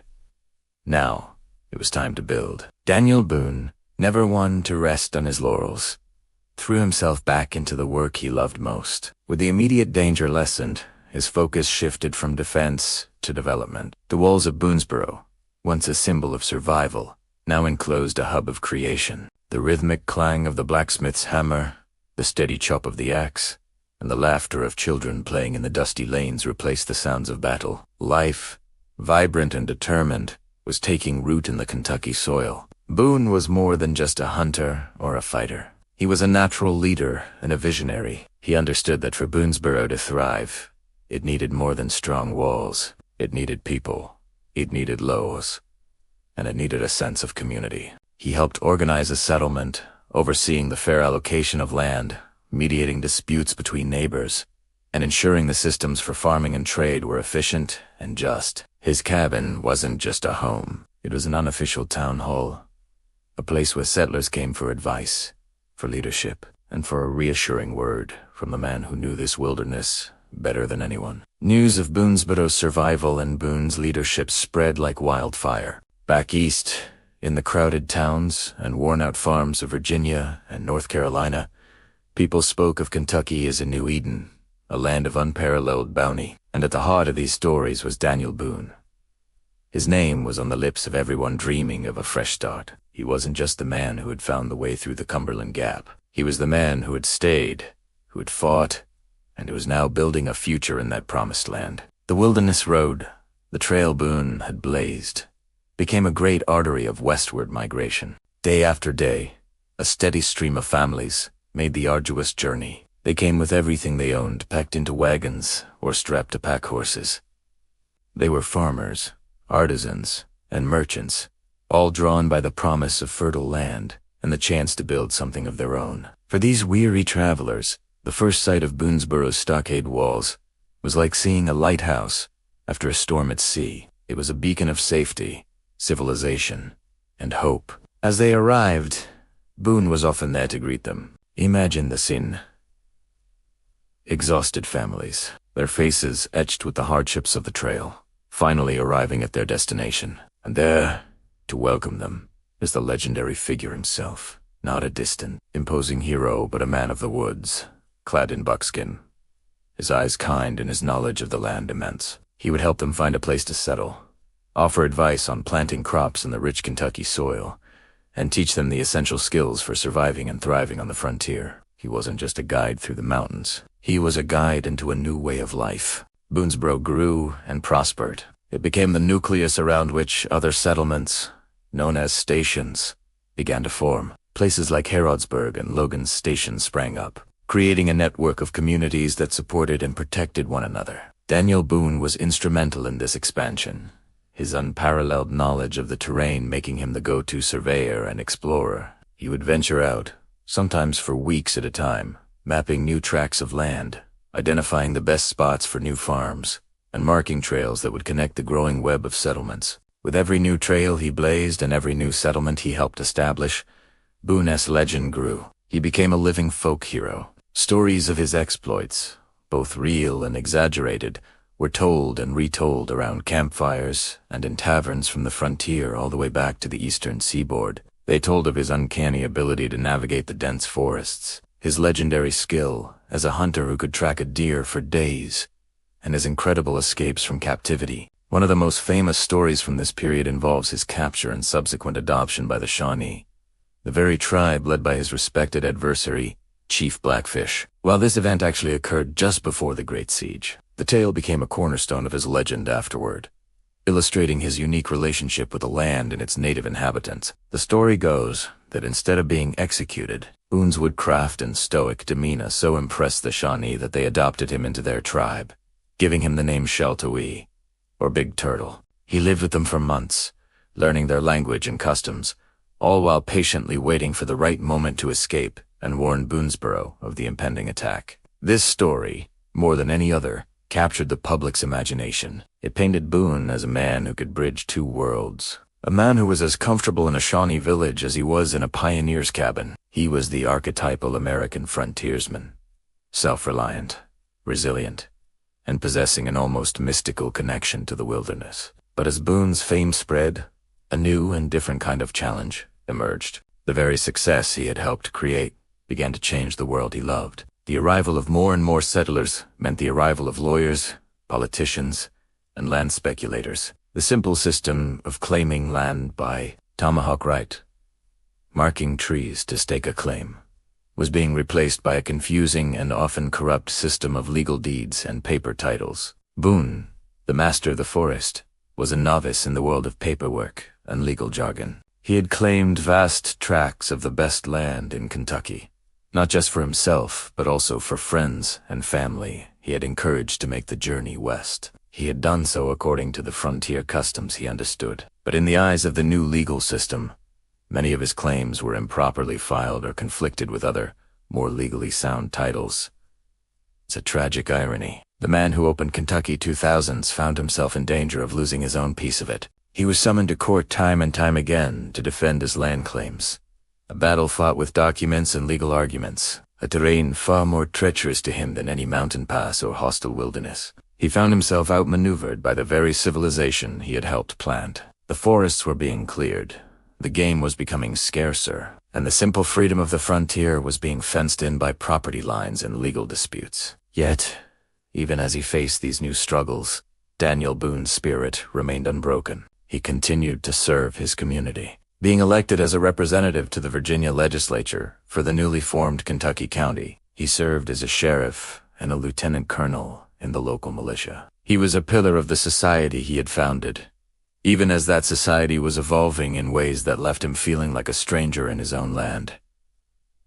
His role was changing. He was less the solitary explorer and more the elder statesman, the living embodiment of the frontier's heroic age. New settlers would seek him out, not just for practical advice, but simply to be in the presence of the legend, to hear his stories, to shake the hand of the man who had made their new lives possible. He had laid the foundation, and now a new generation of builders was constructing the state of Kentucky upon it. The founding of Kentucky was a complex and often messy process, but at its heart was the simple, unwavering determination of people like Daniel Boone. He was the pathfinder, the defender, and the builder. Boonesborough was more than a fort. It was the cradle of a commonwealth. Boone's name, spread through story and song, became synonymous with the American spirit of adventure and discovery. He was the living legend who had walked out of the wilderness to lead a nation westward, and in doing so, had etched his name forever into the heart of the American story. Thank you so much for joining us for this chapter. The story of Daniel Boone is far from over, and the challenges he faces will only grow more complex. If you've enjoyed this journey into the past, please hit that like button, and be sure to subscribe and ring the bell so you don't miss our next chapter. We love hearing from you, so leave a comment below and let us know what you find most inspiring about this incredible frontiersman. Until next time, stay curious. Hello history lovers, and welcome back to our journey through the life of Daniel Boone. We've seen him as a hunter, a pioneer, and a leader. A man who literally carved a path into the American frontier. But today, we're exploring a different side of his story, a chapter filled with quiet sorrow and profound loss. This isn't a tale of dramatic battles, but of a different kind of fight one waged on paper, with ink and law, where the lines were often blurred and the stakes were just as high. It asked the story of how the very land Boone helped open up began to slip through his fingers. Let's set the scene. The Revolutionary War is over, and America is a fledgling nation. Settlers are flooding into Kentucky, the dark and bloody ground that Boone had risked everything to explore and settle. They came with dreams of a new life, of owning a piece of this rich, fertile land. And who was the man they looked to? Daniel Boone. His name was legendary, his knowledge of the territory unparalleled. He became a land locator, a surveyor, a guide for countless families eager to stake their claim. Boone wasn't just pointing to a spot on a map. He was personally guaranteeing these claims. He would survey the land, mark the boundaries, and file the paperwork in the chaotic, newly formed land offices. People trusted him implicitly. They paid him with portions of the land he surveyed for them, or with money to file their claims. At one point, Boone held titles to over 100,000 acres of prime Kentucky land. He was, on paper, one of the wealthiest men on the frontier. He wasn't just a pioneer. He was a land baron, a pillar of the new society he helped create. But here is the tragic irony. The skills that made Boone a master of the wilderness's intuition, his trust in a man's word, his focus on the practicalities of survival were the very things that made him vulnerable in the world of contracts and legal jargon. The land claim system was a mess. Surveys overlapped, titles were duplicated, and records were often lost or improperly filed. It was a playground for lawyers and speculators, men who understood the power of a well-worded document better than the lay of the land. Boone was a man of his word, and he assumed others were too. He conducted his business with handshakes and verbal agreements, often taking payment from settlers and then entrusting it to others to travel and formally file the claims. He was a terrible bookkeeper. He saw the land as something to be lived on, to be cultivated, not as a commodity to be endlessly bought and sold on paper. This simple, honest approach was no match for the tangled web of the new legal system. The first blow came when Boone was traveling to the capital in Richmond, Virginia. He was carrying a substantial amount of money, thousands of dollars, a fortune at the time entrusted to him by settlers to purchase land warrants. During his journey, the money was stolen. We don't know the exact details, whether it was a cunning thief or a violent robbery, but the outcome was the same. The money was gone. Boone was devastated, not just by the financial loss, but by the breach of trust. He had lost other people's life savings.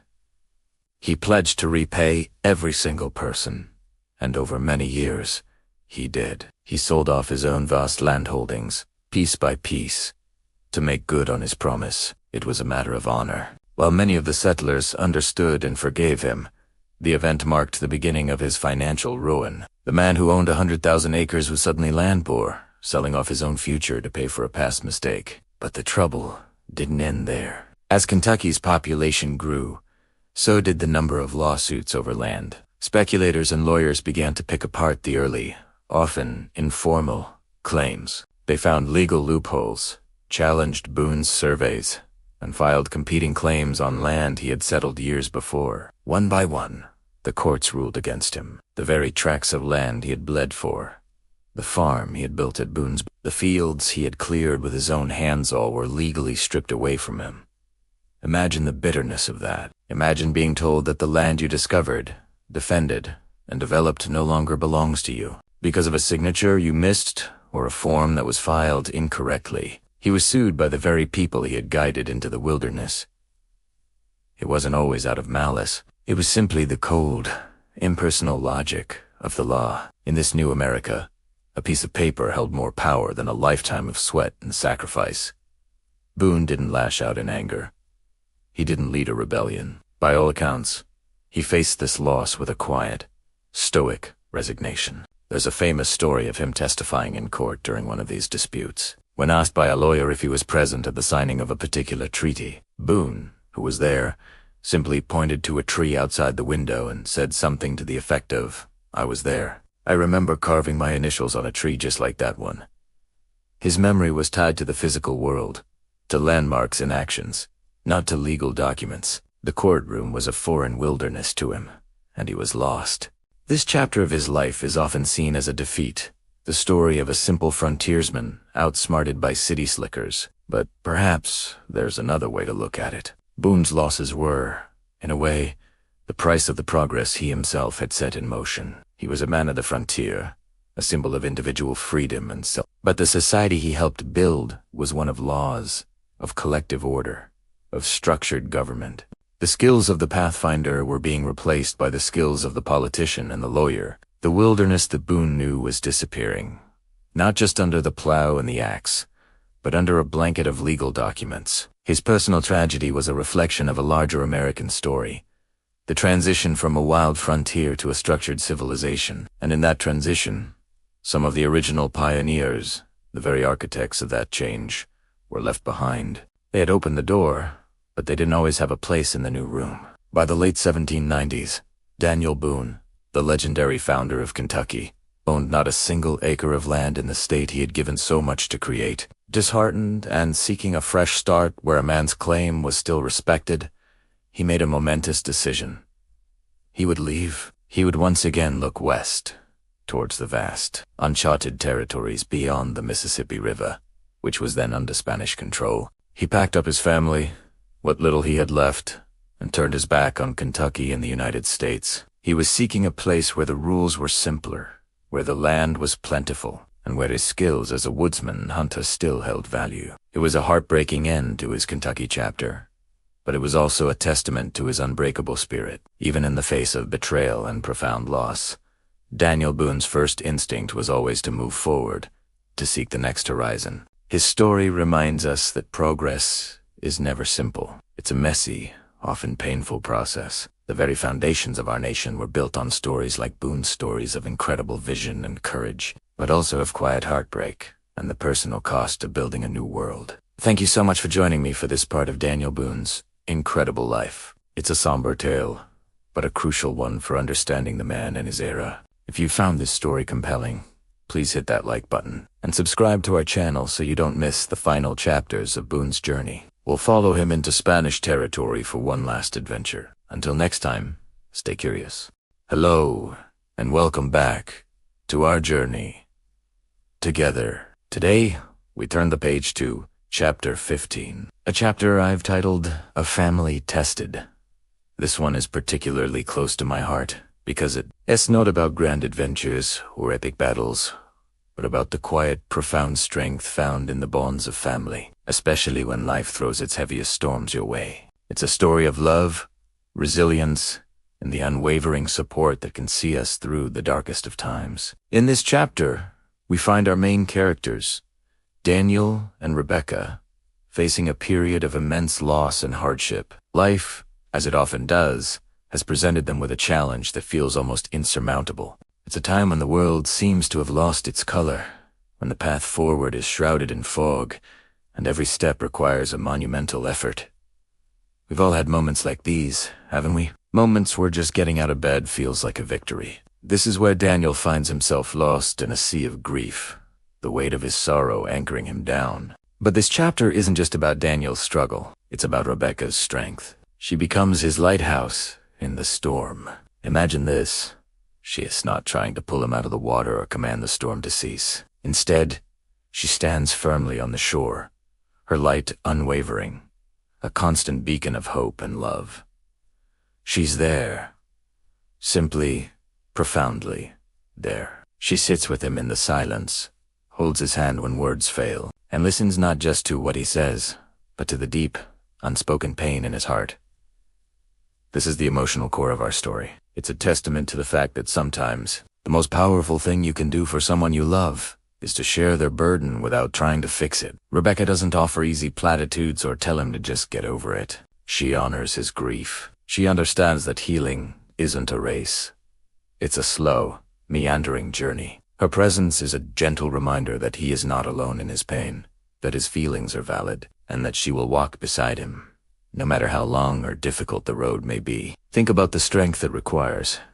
It's not a flashy, heroic kind of strength. It's a quiet, enduring resilience. It has the strength to absorb someone else's pain without letting it extinguish your own light. Rebecca continues to manage their home, to nurture their life together, creating a space of warmth and stability amidst the chaos. She becomes the keeper of their shared hope, gently tending to the flame so it never goes out completely, even when Daniel feels he has no warmth left to give. This chapter is a gentle reflection on what love truly means in the face of adversity. It's easy to love when the sun is shining and life is good, but the true test of love, the true measure of a partnership, comes when the skies turn gray. It's in these moments that love transforms from a feeling into an action, a series of small, consistent acts of kindness, patience, and unwavering support. Rebecca's love for Daniel is a living, breathing thing. It's in the warm meals she prepares, the gentle squeeze of her hand, the patient way she waits for him to find his voice again. Their story reminds us that resilience isn't about being unbreakable. It's about learning to bend without breaking. It's about finding strength, not just within ourselves, but in the connections we share with others. Daniel and Rebecca, together, become a single unit of resilience. His vulnerability is met with her strength, and in that exchange, they both find a way to keep moving forward. It's a beautiful, symbiotic dance of support and reliance. As we delve deeper into this chapter, we see subtle shifts. We see the first glimmers of Daniel beginning to heal, not because the pain has vanished, but because he feels safe enough to face it. He starts to see the world again, not through the haze of his grief, but through the lens of Rebecca's steadfast love, a small smile, a shared memory, a quiet moment of gratitude. These are the first green shoots pushing through the hard, cracked earth of his sorrow. This part of the story is meant to be a source of warmth and comfort. It's a reminder that even in our most profound moments of loss, we are not isolated. The love of our family, our partners, and our friends can be the anchor that keeps us grounded. It shows us that true strength isn't about never falling. It's about having someone who will help you stand back up, someone who will sit with you in the dust until you're ready. I think this chapter is so important because it portrays a realistic and gentle approach to hardship. There's no magic fix, no sudden resolution. There's just the slow, painstaking process of healing, made possible by love and patience. It's a reflection on the quiet heroism of everyday life, the kind of strength that doesn't make headlines, but is the very foundation upon which families are built and sustained. Rebecca's actions are a masterclass in compassion and emotional intelligence. She teaches us that being strong for someone doesn't mean being impervious to their pain. It means being willing to feel it with them, to acknowledge its power, and to hold a space for healing. Her character represents the emotional heart of this entire narrative, the steady rhythm that keeps the story's pulse going even when the plot seems to have stalled in a moment of crisis. So, as we explore the family tested, let's just take a moment to appreciate the Rebeccas in our own lives.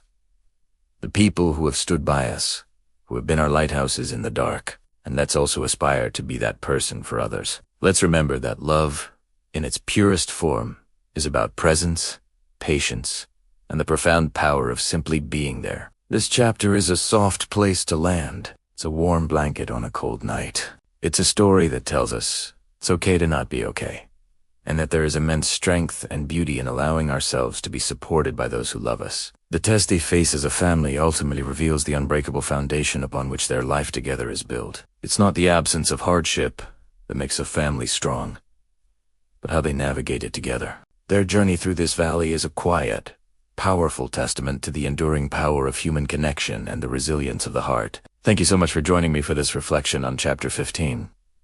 It has been wonderful sharing these thoughts with you. If this story resonated with you, I'd be so grateful if you do like this video and subscribe to the channel for more content like this. Your support means the world to me. Take care, and I'll see you in the next video.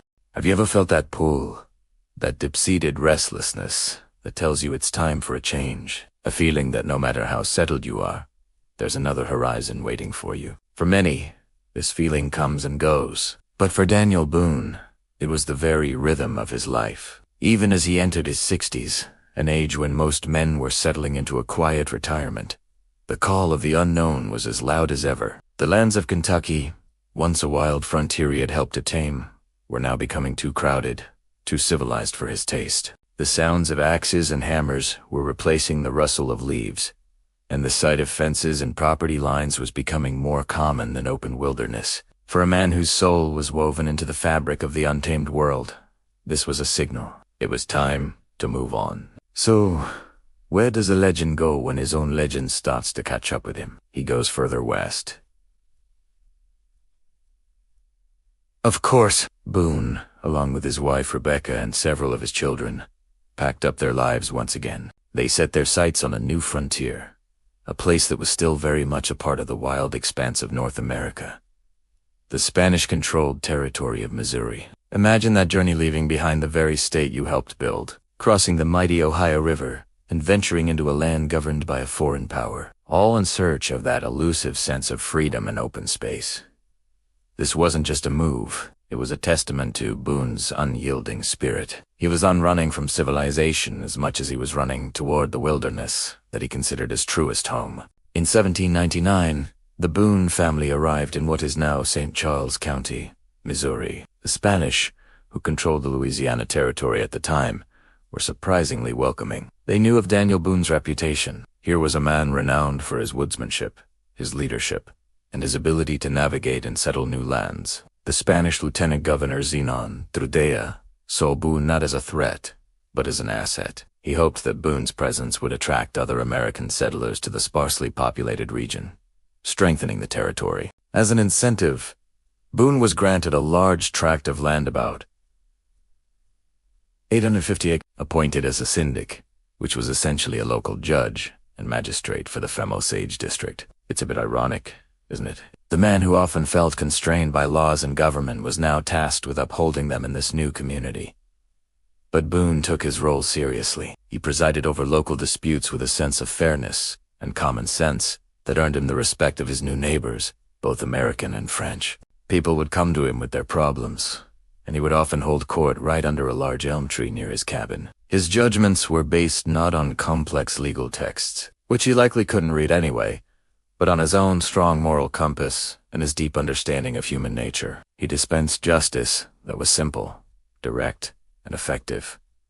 He was more than just a judge. He was a patriarch, a leader, a pillar of this fledgling frontier community. It showed that while Boone loved the solitude of the wild, he also possessed a profound sense of duty and responsibility toward his fellow man. Even with his official duties, Boone's heart remained in the wild. Now in his late 60s and early 70s, an age that would see most men confined to a rocking chair, Daniel Boone was still every bit the frontiersman. He embarked on long, arduous hunting and trapping expeditions, often lasting for months at a time. He would venture deep into the forests and along the waterways of Missouri, sometimes traveling hundreds of miles from his home. These weren't just casual outings. This was how he provided for his family and earned a living. Furs, especially beaver pelts, were a valuable commodity. One season, he and his sons reportedly returned to the haul of over 800 beaver pelts, a testament to his enduring skill and stamina. Think about the sheer physical and mental fortitude this required. An elderly man, braving harsh weather, navigating treacherous terrain, and facing the constant dangers of the wilderness, from wild animals to the potential for getting lost or injured far from any help. His eyesight may have been failing, and his body may have ached more than it used to, but his instincts were as sharp as ever. He could still read the land like a book, track game with uncanny precision, and survive in conditions that would defeat men half his age.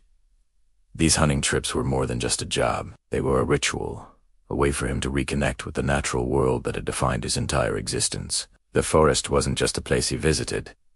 It was where he belonged. Boone's life in Missouri, however, was not without its own set of challenges, particularly when it came to land. History, it seems, has a way of repeating itself. Just as he had lost his land claims in Kentucky due to legal technicalities, he faced a similar threat in Missouri. In 1800, Spain ceded the Louisiana Territory back to France, and just 3 years later, in 1803, Napoleon Bonaparte sold the entire massive territory to the United States in the famous Louisiana Purchase. Suddenly, Boone was an American living on American soil again, but his Spanish land grant was now in legal jeopardy under the new U.S. government. The American land commissioners initially refused to recognize his claim because he had followed the proper procedure of having it officially surveyed and registered in New Orleans, a journey he was too old and busy to make. Once again, Daniel Boone, the man who had opened up vast territories for others, found himself on the verge of being landless. It was a cruel and bitter irony. He had spent his life carving a home out of the wilderness, only to have it threatened by the very civilization that followed in his footsteps. Frustrated and disheartened, he had to petition the United States Congress to validate his claim. He wrote letters, gathered testimonies from his neighbors, and enlisted the help of influential friends. He argued that his service to the country, his role in settling the West, and his appointment by the Spanish government should be enough. It was a long and uncertain process, a battle fought not with a long rifle, but with paper and ink, a type of fight Boone was far less comfortable with. Finally, in 1814, after years of legal wrangling, Congress passed a special act that confirmed Boone's title to his Missouri land. It was a victory, but a bittersweet one. By this time, Boone was nearly 80 years old. His beloved wife, Rebecca, had passed away the year before, in 1830. They had been married for 57 years, a partnership that had endured countless hardships, celebrated quiet triumphs, and stood as the one constant anchor in Boone's restless life. Her death left a profound void. He buried her near their home, overlooking the Missouri River Valley, a spot he chose so she could have a beautiful view. He visited her grave often, finding solace in the quiet presence of the landscape they had shared. In his final years, Boone lived with his children, especially his son Nathan, in his dirty stone house, which still stands today as a historic site. He became a living legend, a revered figure visited by travelers and dignitaries who wanted to hear his stories firsthand. They would sit with the old pioneer and listen, mesmerized, as he recounted tales of his adventures in Kentucky, his capture by the Shawnee, and his long hunts in the vast, silent forests. Despite his fame, he remained a humble, soft-spoken man, more comfortable talking about the habits of a deer than his own heroic deeds. He continued to hunt and explore the woods around his home, almost until the very end. His connection to the wild, undiminished by age. On September 26, 1820, Daniel Boone passed away at the age of 85. He died peacefully, surrounded by his family, a quiet end to a life of extraordinary adventure and relentless movement. He was buried next to Rebecca, on that peaceful ridge overlooking the river.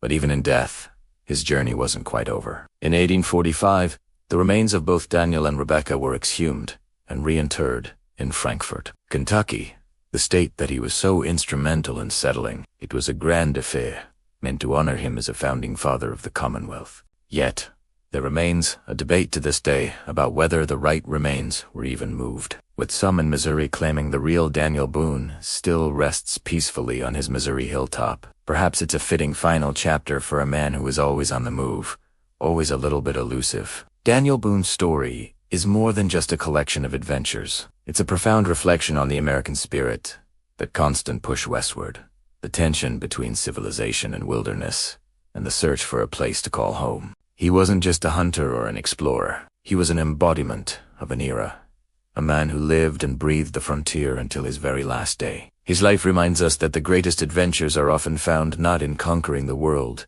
but in finding our own place within it. Thank you so much for joining me on this journey through the final chapter of Daniel Boone's incredible life. If you enjoyed this story, please give this video a thumbs up, and don't forget to subscribe and hit that notification bell so you won't miss our next historical adventure. We'll see you in the next video.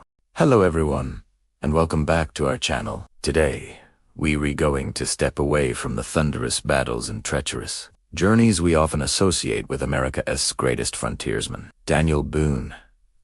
Instead, we're going to paint a different, more intimate portrait, a picture of a man in the twilight of his life, a living legend whose story had already captivated a young nation. This is the story of the old pioneer. Imagine, if you will, a cozy cabin nestled in the Missouri countryside. The sun dips below the horizon, painting the sky in hues of orange and purple. Inside, the air is warm, filled with the comforting crackle of a log fire. In a sturdy wooden chair sits an old man, his face a roadmap of a life lived to the fullest, is etched with wrinkles that tell tales of sun-drenched prairies and shadowy forests. His eyes, though dimmer now, still hold the spark a glint of the untamed wilderness he once called home. This is Daniel Boone, no longer the trailblazer, but the patriarch, the storyteller. Surrounding him are his grandchildren, their faces upturned, their eyes wide with wonder. They lean in close,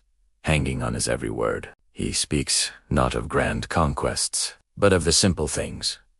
The way a deer moves silently through the brush, the taste of fresh water from a mountain spring, the eerie call of a loon across a misty lake. His voice, weathered by time, is calm and steady, a gentle river carrying stories from a bygone era. He gestures with his hands that once expertly wielded a long rifle and an axe, now tracing maps of forgotten trails in the air. He would often reach for his trusty rifle, old Ticklicker, resting by the hearth.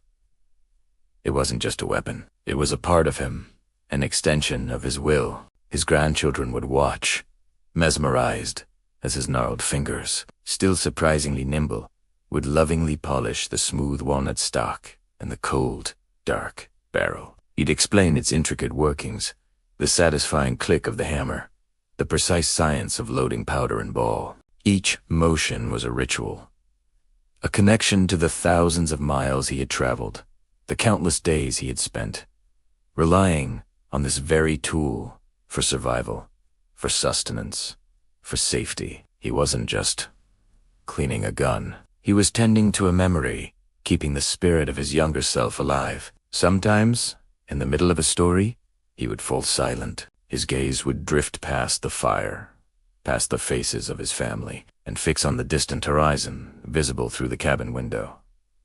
What did he see out there? Was he reliving the moment he first laid eyes on the lush, green paradise of Kentucky? Was he remembering the faces of lost companions, or the thrill of outwitting a stalking predator?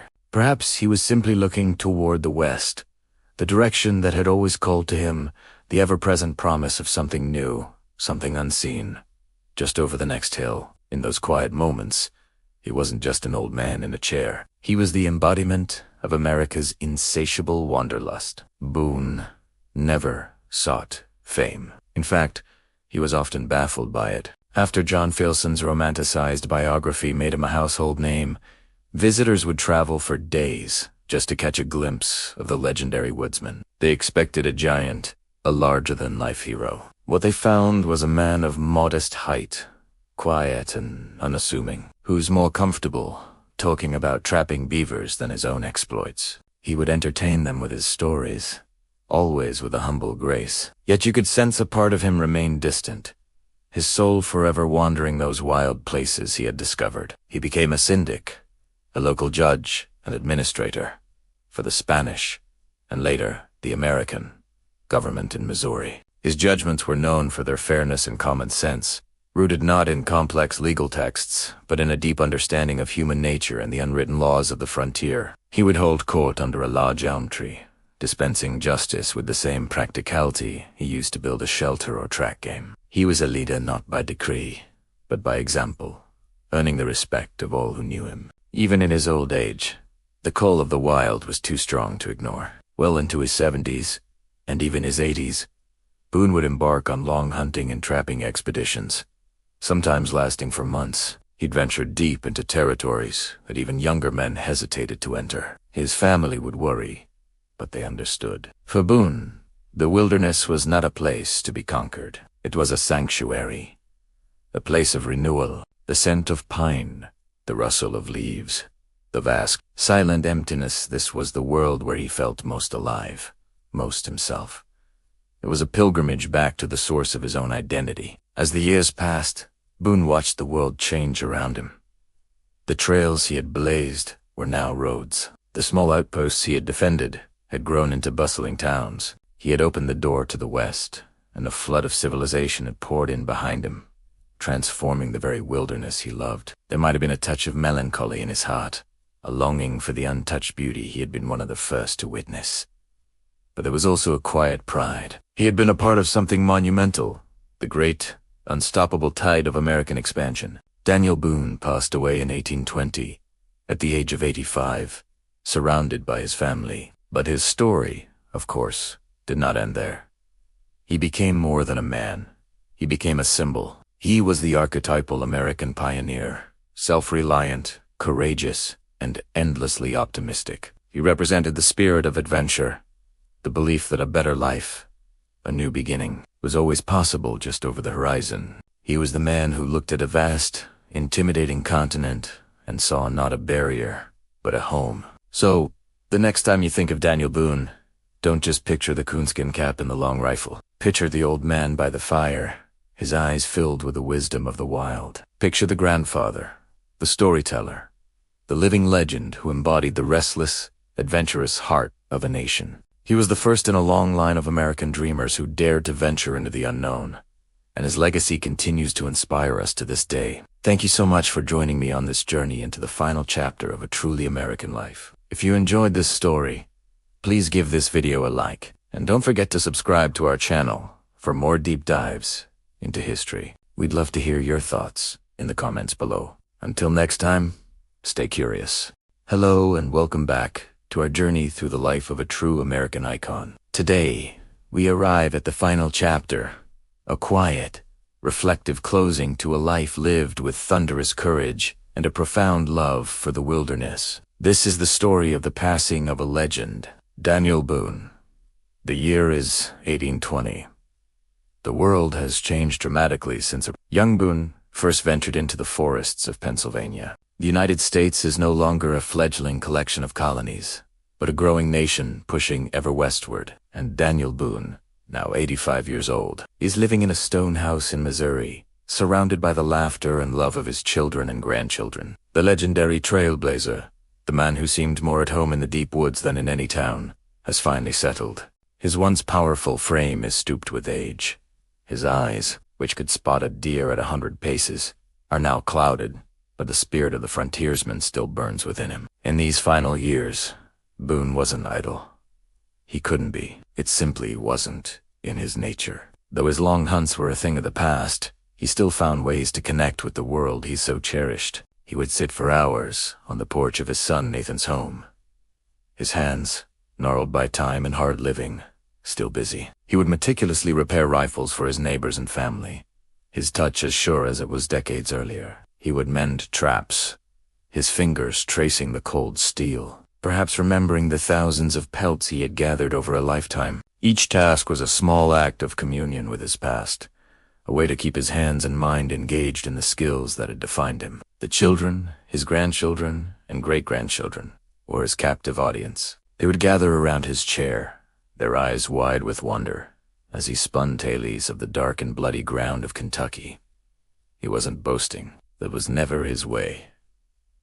He spoke with a quiet, matter-of-fact tone, his voice a low rumble like a distant waterfall. He told them of narrow escapes from Shawnee warriors, of the time he was captured and adopted by Chief Blackfish, and of the profound respect he held for his native adversaries. He described the breathtaking beauty of the Cumberland Gap, the first time he laid eyes on the untouched paradise of Kentucky, a land teeming with buffalo and elk. Through his stories, he wasn't just recounting adventures. He was passing down a legacy, instilling in a new generation a reverence for the wild lands he had opened.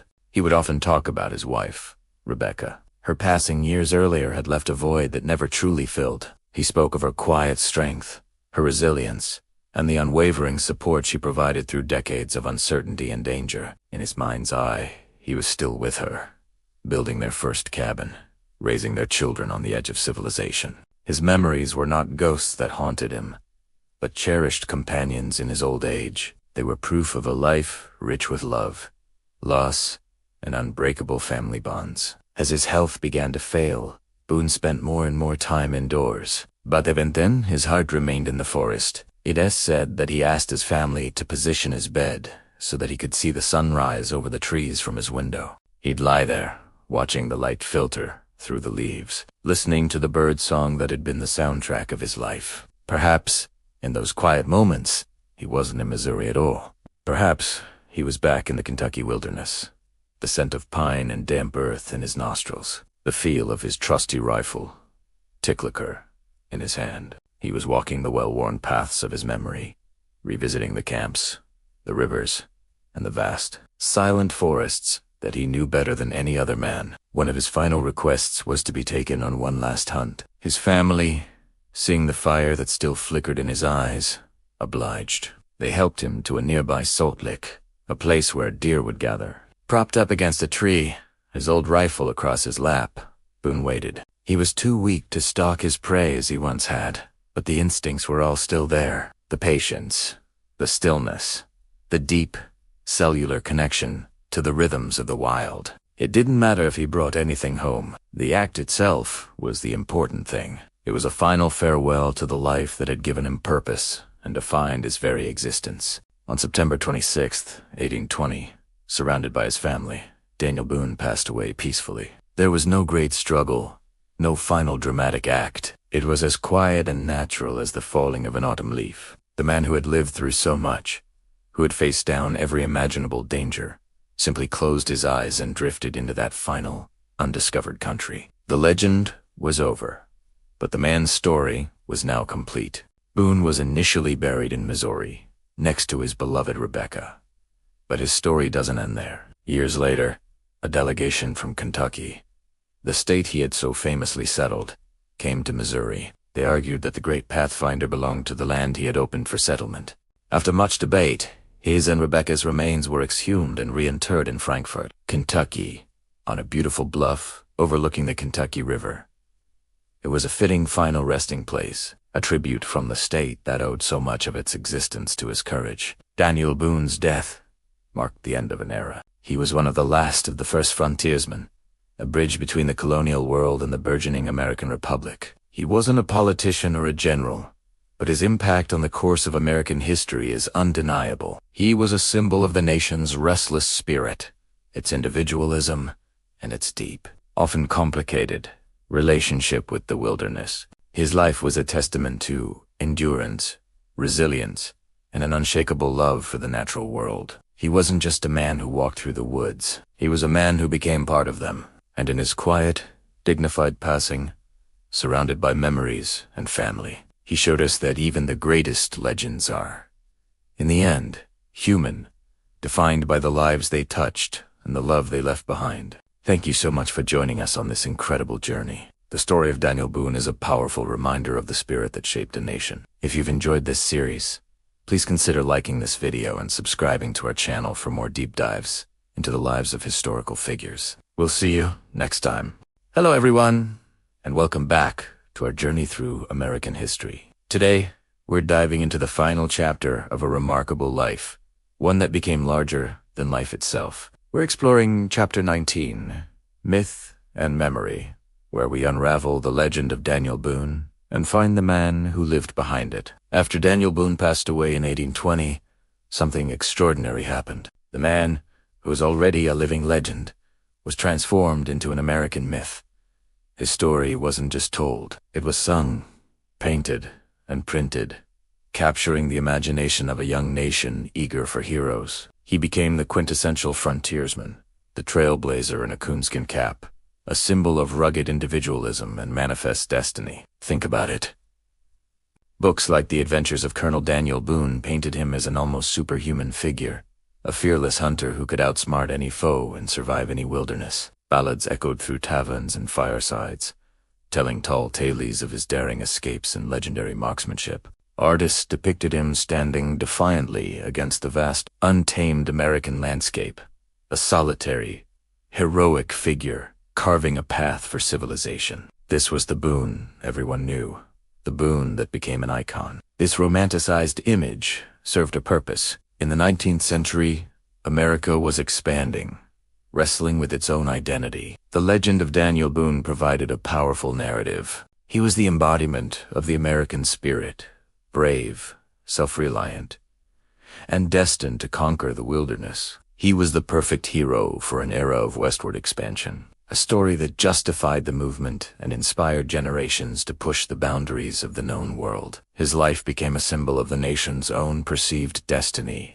But what about the man behind the legend? Who was the real Daniel Boone? When we peel back the layers of myth, we find someone quieter, humbler, and far more human. The real Boone wasn't a solitary wanderer who shunned society. In fact, he was a community-oriented man, a Quaker by birth, who often moved with large groups of family and friends. His expeditions weren't just for adventure. They were driven by a need to provide for his family and to find new, fertile land where his community could thrive. He was a husband, a father to 10 children, and a leader who felt a deep sense of responsibility for the people who followed him. He experienced profound loss, losing 2 of his sons in conflicts on the frontier. These tragedies weighed heavily on him, revealing a man who felt grief and sorrow just like anyone else, not an invincible hero immune to pain.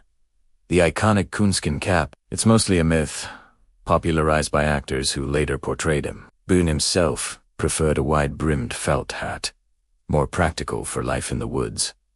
And while he was an exceptional hunter and woodsman, he wasn't a warmonger. He respected Native American cultures and often sought peaceful resolutions. His relationships with various tribes were complex, involving both conflict and cooperation, a far cry from the simplistic hero versus savage narrative often portrayed in popular stories. One of the most humanizing aspects of Boone's life was his constant struggle with finances and land claims. Despite opening up vast territories, he repeatedly lost his landholdings due to legal technicalities and his own lack of business acumen.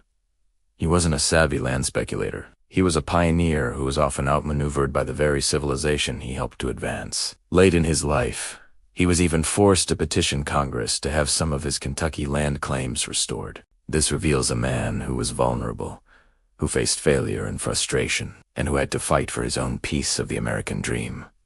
So, why does the myth persist? Because legends are often more appealing than reality. The myth of Daniel Boone offers a clean, inspiring story of heroism and triumph. The reality is messier, more complicated, and more relatable. The real Daniel Boone was a man of his time, with all the accompanying strengths and flaws. He wasn't a demigod of the forest, but a skilled and resilient man navigating a dangerous and rapidly changing world. He was driven by family, duty, and a genuine love for the wilderness. In the end, understanding the difference between the man and the myth doesn't diminish his legacy. If anything, it makes him more impressive. The real Daniel Boone wasn't a fictional superhero. He was a human being who accomplished extraordinary things. He faced incredible hardships, made difficult choices, and left an indelible mark on the American landscape. His true story is one of perseverance, resilience, and the quiet dignity of a man who simply wanted to find a home for his family in a new world. The legend is exciting, but the man is far more inspiring. Thank you so much for joining me today as we explored the myth and memory of Daniel Boone. It's a fascinating look at how history and legend intertwine. If you enjoyed this video, please give it a thumbs up, and do not forget to subscribe and hit that notification bell so you won't miss our next historical adventure. We'll see you in the next video.